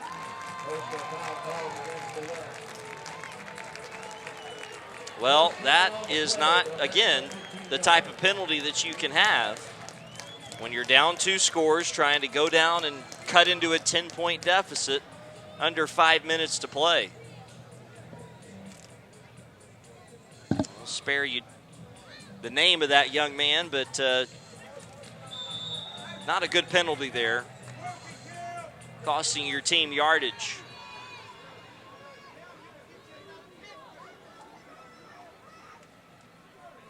Barrett back to pass, has a clean pocket, pass intercepted. Intercepted by Team East. That pass was too far in front of the intended receiver and intercepted by Thomas Smith Jr. Yeah, as a quarterback, you got to kind of see what the coverage is, right? You got a single high safety and you're trying to run a seam route down the middle of the football field. That safety's not going to move. He understands that I have the middle of the field. I have deeper than the deepest. What he should have did was he had a running back at the bottom of the screen. Those plays, the vertical routes, lifted the defense up. Check the ball down to the running back, take the profit, and live to see another down. Sometimes young quarterbacks, even the older ones as well, they sometimes get a little bit greedy. That safety never moved, and he turned out to intercept the ball. Brian Shields Jr. takes the pitch and is still running inside the 30. Down to about the 23-yard line. 22 yards for Brian Shields Jr. on the little pitch. That guy has a burst, doesn't he? Yeah, he really does. And you're right. I think Shields Jr. He's put himself in a position that at the end of this game, he'll be one of the kids that goes away, probably winning this game, but also leaving with a little bit of hardware. And that ball is fumbled and recovered by the West. So they're not done yet. They're going to get the football back with 4:16 to play, and Shields Jr. just coughed it up here. And that's the third or fourth time today we've seen him mishandle the football, trying to tuck the ball away. When you watch this play, he gets the ball and he put the ball away, right? Like you're trying to go forward and the ball is still loose. Your job as a running back, and I know that he plays more of the return than he does running back, but your job is when I get the ball, I have to put it away, 5 points of pressure up close to my chest, because those guys breaking through the line, they're just trying to reach and grab and punch and pull and do all those things to get the ball out. And the last thing you want to do is turn the ball over when you have an opportunity to seal the game. Now Randy Branton will try to lead his team down the field to cut into this 10-point deficit. A timeout called by the West before the start of this drive. So they're down to 1 timeout now, Jesse, for the remainder of this game, down 10 with 4:16 to play. So if you're the West, want to try to rely on the guys who have been your most sure-handed tonight. That would be Jackson Bailey, number 10, the receiver out of Eastmark High School in Arizona. As we take another look at that fumble that was forced by the West, Evan Damron, a linebacker, able to force that fumble. The West recovered it. If I'm Coach Wallace right now, I'm in this huddle. I'm telling my quarterback, hey, listen, we're going to call some plays, right? We're going to check this thing down from deep to short. See where that safety is at. If the middle of the field is open, we may be able to take some shots. If not, don't forget, we're always going to have a safety valve for you. There's going to be a back. There's going to be a tight end. Someone where you can check the ball down, right? Don't get greedy right now. We don't have to. We got a turnover. Let's now make some plays to get some things started. And on first down, they try a screen on the left. The pass is caught by Carter Thorpe, but he is eaten up quickly. Got back to the line of scrimmage, and that's about it. 2nd down and 10, and a really nice play made defensively there by Nick Donvito. Little 2nd chicken down cutlet. and 10. Little chicken cutlet right there. Like Branton back to pass again. Going to step up into the pocket. And now run it himself around the left side and get across the 30. Be close to a 1st down for the West. Clock will stop with 3:53 to play in the 4th quarter. Good job by Branton to feel the pressure, climb up the pocket, get out of there, and turn that into a positive play. Absolutely. Again, you tell your quarterback, hey, if the pass is not there, protect the football. If you have a lane to go and run, take the ball, run, protect it, and get out of bounds. You save yourself some timeouts, you save yourself some time, and you stop the clock while making a positive play. 3rd down and 2. Branton back to pass. Has a man open. It's caught, and it's Valdez who should have a 1st down to the 37-yard line. You got to get going now. You got the 1st down. Now you got to get going, man. Get the play call in. Get guys lined up. You have the wristbands, right? So I don't even know if you really even need the huddle. Just get guys lined up on the ball and then call the play from there. But you got to get going. You don't have much time to be out there wasting getting into the huddle. Branton back to throw again. Wants to go deep. A little too far in front of Roderick Russell. Incomplete. Coverage provided by Wyatt Prado from Lexington High School in Alabama. Well, you like the play call. You like Team West deciding to take a shot there, but Branton just leading the receiver a bit too far down the field. And when you look at right now, right, Team West, you got 1 timeout left, right? 3 minutes and 38 seconds left to go in this game. The middle of the field is still an option for you. There's still chances for you to get the ball down the middle of the football field. You don't want to take too many shots there. There it is right there. There it is, right up the seam. Pass is caught. Now you got to go. You got to get lined up. You got to get lined up.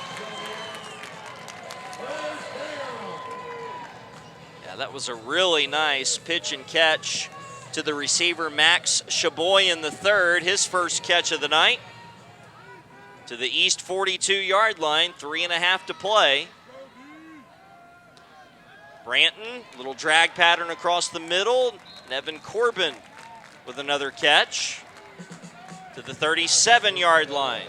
Gain of 5 on that play. And I know I'm being picky right here, but when you talk about throwing this pass underneath to the running back, you got to make sure he's cleared that linebacker. You want him on the other side of that ghost tight end so that when he catches the ball, he's closer to the sideline so he can get out of bounds. You don't want to throw the ball short, and now he's tackled in bounds, and the clock continues to run.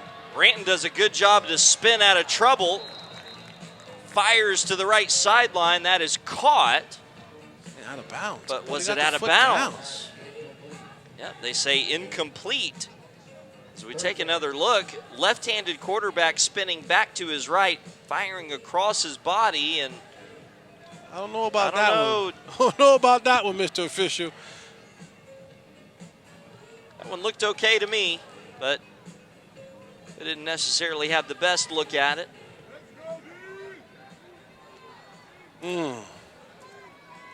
Bang, bang call goes the way of Team East. 3rd down, across the middle, and Shaboyan with another catch up the seam. Let's go. You got to get lined up. 2 catches on this drive for Max Shaboyan III. Sets up a 1st down at the East 12-yard line. If Team East is going to play this too high shell, the middle of the field is always going to be open. You see, now they shifted and they went to single high coverage right here. But that 2 shell, you're always going to have the middle of the field be open. Oh, look at that play by Roderick Russell to wrestle that ball away from the defender, Wyatt Prado, and Roderick Russell will score.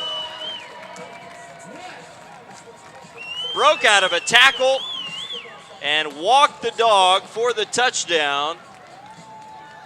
And we have a football game with 3:02 to play. And here's a lesson to be learned for the young DB.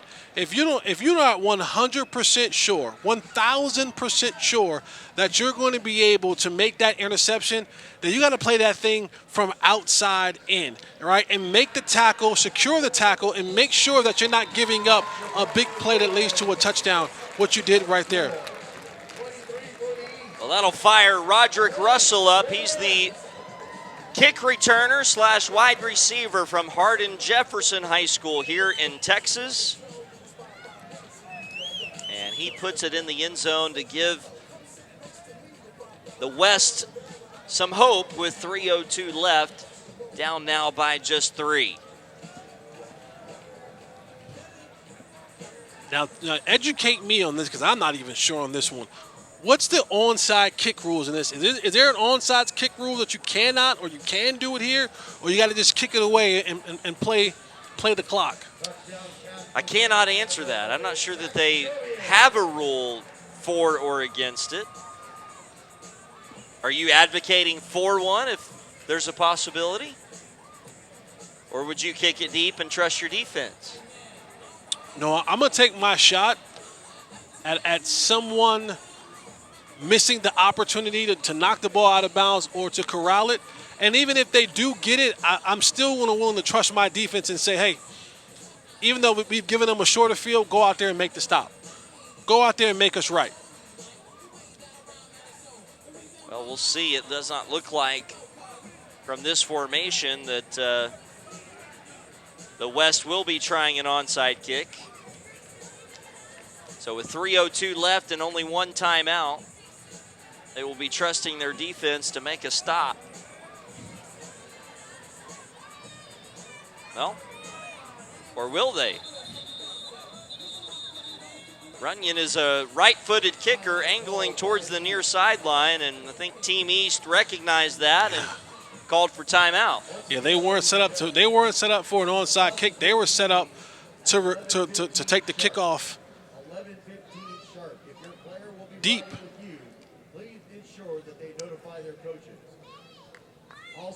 So what is the thought process here, Jesse, from a kicking team's perspective? How do I maximize my chances at recovering this onside kick? Well, you want the late hop, right? You want to kick the ball, kick the top part of the ball so that it's bouncing on the ground, and then at the last minute, by the time you get to that 10-yard mark, the ball has to pass 10 yards. It takes that high bounce, and now you're giving your end men on the line of scrimmage an opportunity to get there. You create a collision, and now that ball is up for grabs once it passed 10 yards, and you're able to jump up and grab it. Now, if I'm the return team, if I am not sure that I can catch the football, you can take the ball out the air and just swallow it out of bounds. But you got to make sure your eye-hand coordination is good enough for that. Here's the kick. It's a good bounce. It will take a high bounce. There Ball's was a out. collision. And it looks like Team East was able to recover it, but not due to a lack of poor effort by Team West. That's about as good as you can do at giving yourself a chance to recover that onside kick. This is almost perfect. This is what you want. You want the dribble, and then that high bounce right there. Well, look at that play on the hands team by Team East.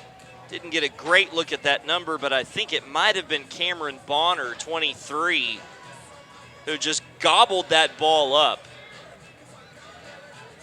They don't call it the hands team for nothing. Yeah, 23. Man, what a play by Bonner. Boy, You're right. It took that big hop right at the last second. It sure does take a man's man to stand on that front line on the hands team. And here's a nice play by Butler to fake the pitch, keep it himself, and it'll depend on where they put it down, but he'll be close to a first down. It's a good play by Butler right here. The defensive end goes up the field. He sees that, reads that, pump fakes it, tucks the ball away, get up the field, and gets 8 yards on first down. With only one timeout for the West, they decide not to take it there after giving up 9 yards on that first down play. Butler will hand off. This will be a first down for Tarek Fisher. running back out of Rancho Bernardo, California, the only player here this week from California.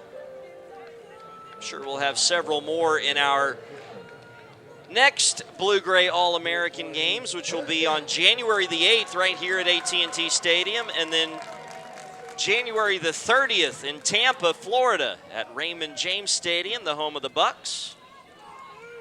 Let's hope we don't have a repeat of what we had last year in Tampa. It wasn't Tampa, it was Dallas that gave us the problem, but let's just hope that we're able to get to Tampa, enjoy a great game, and actually come home. And head on home. Shields Jr. with a good run over the left side, and he continues to thrash through this West defense to the 34-yard line. Gain of 13 more for Shields Jr. How many days did we spend in Tampa last year? I believe it was 4. Was it 4 days? Mm-hmm. Oh, man, that was, kind of backstory to bring you guys into that. We do the 2 games here in Dallas, and then we won the game in Tampa. When we went to Tampa last year, I'll finish that after this play. Butler in the shotgun. Gonna turn and hand it off again to Shields Jr., and Shields Jr. just carrying folks with him inside the 30. We go out, great game in Tampa, great weather in Tampa, but back here in Dallas, we had an ice storm. And what happened? We could not get flights anywhere back into Dallas, and we spent a day. Thought, next day we'll be able to get out. Airport, nothing, and we ended up. We only packed for a day trip. Yes, we did, and yeah, I mean it was 3 days in a row of okay. We're getting bumped to this flight. Now it's this flight. I think there was one time we even went to the airport. Yeah. And had to leave the airport because the flight was canceled. I think it ended up being about 12 or 14 flights canceled because of ice here in the Dallas area. And listen, I enjoyed your company. We enjoyed each other. But it got to a point where it's like, listen, I like you, Ryan. Ryan's like, I like you, Jesse. I want to go home. I want to see my family. I want to go home. Wouldn't mind going to my day job. Yeah. Well, under a minute to play now. Timeout is called by the West. That's their final timeout of the half, so they will not be able to stop it for the remaining 59 ticks of this ball game. And barring something crazy happening here, looks like the East will hold on for a win here tonight and a defensive showcase. The offense is coming alive in the second half. Roderick Russell getting the touchdown by West to cut this to a 3-point game. Before that, it was a Logan Butler pass to Brian Shields Jr. that gave East the lead 20-13. Just underway in the fourth quarter of play.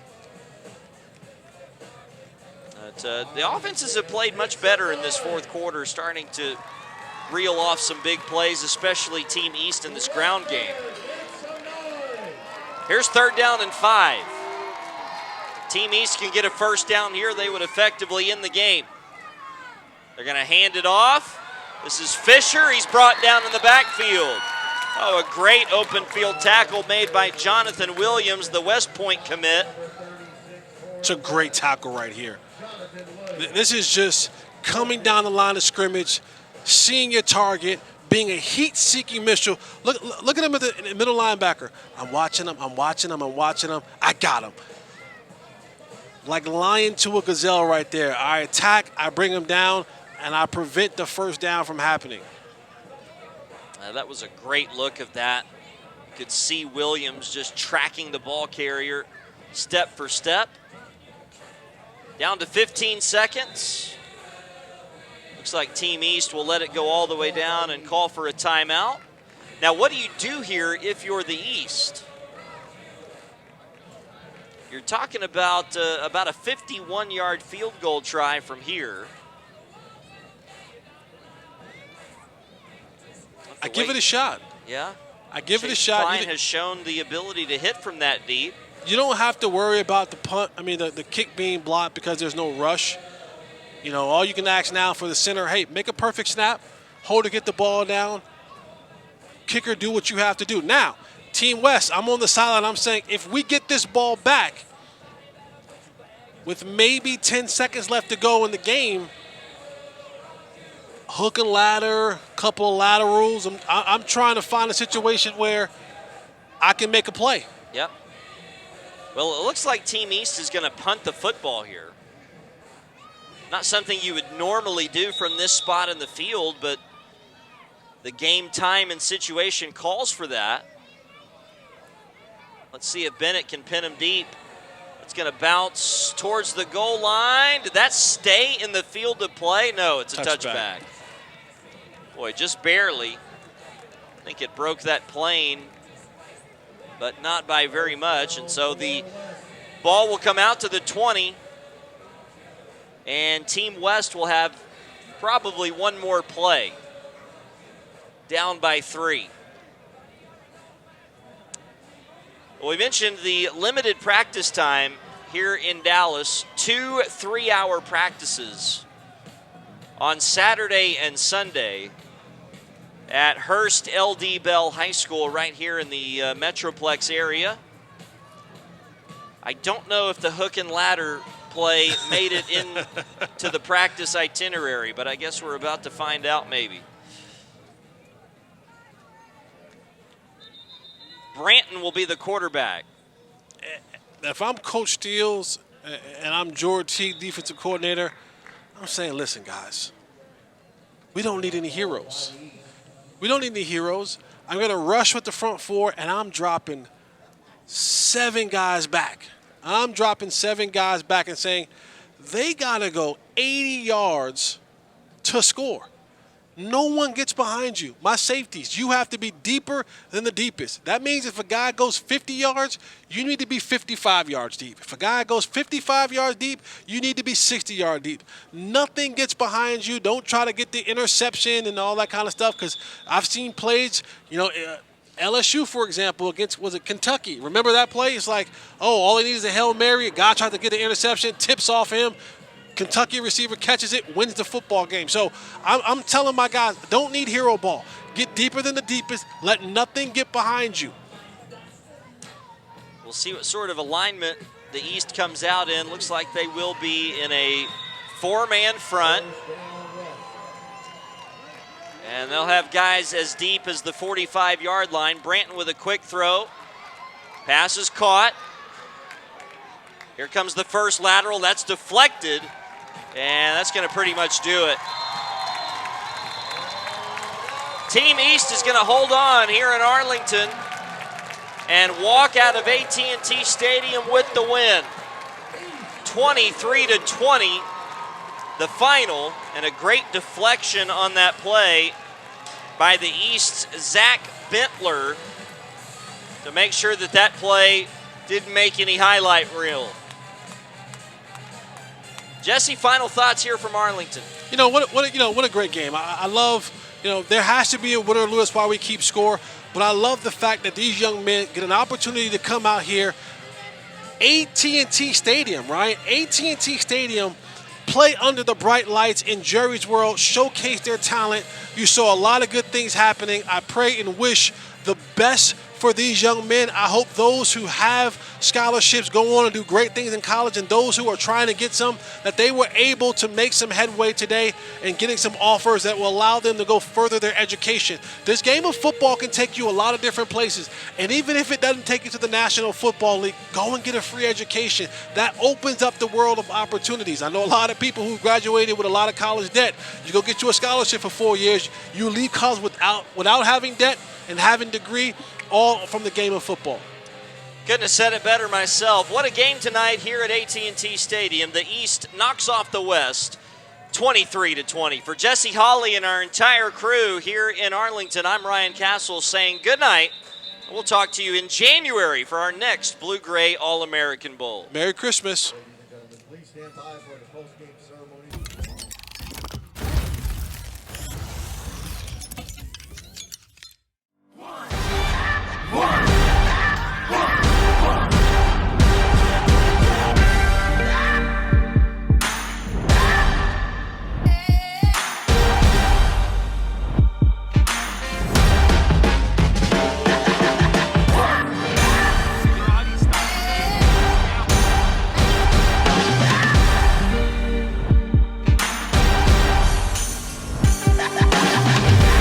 What are you, some preacher? Some kind of angel or something? Yeah.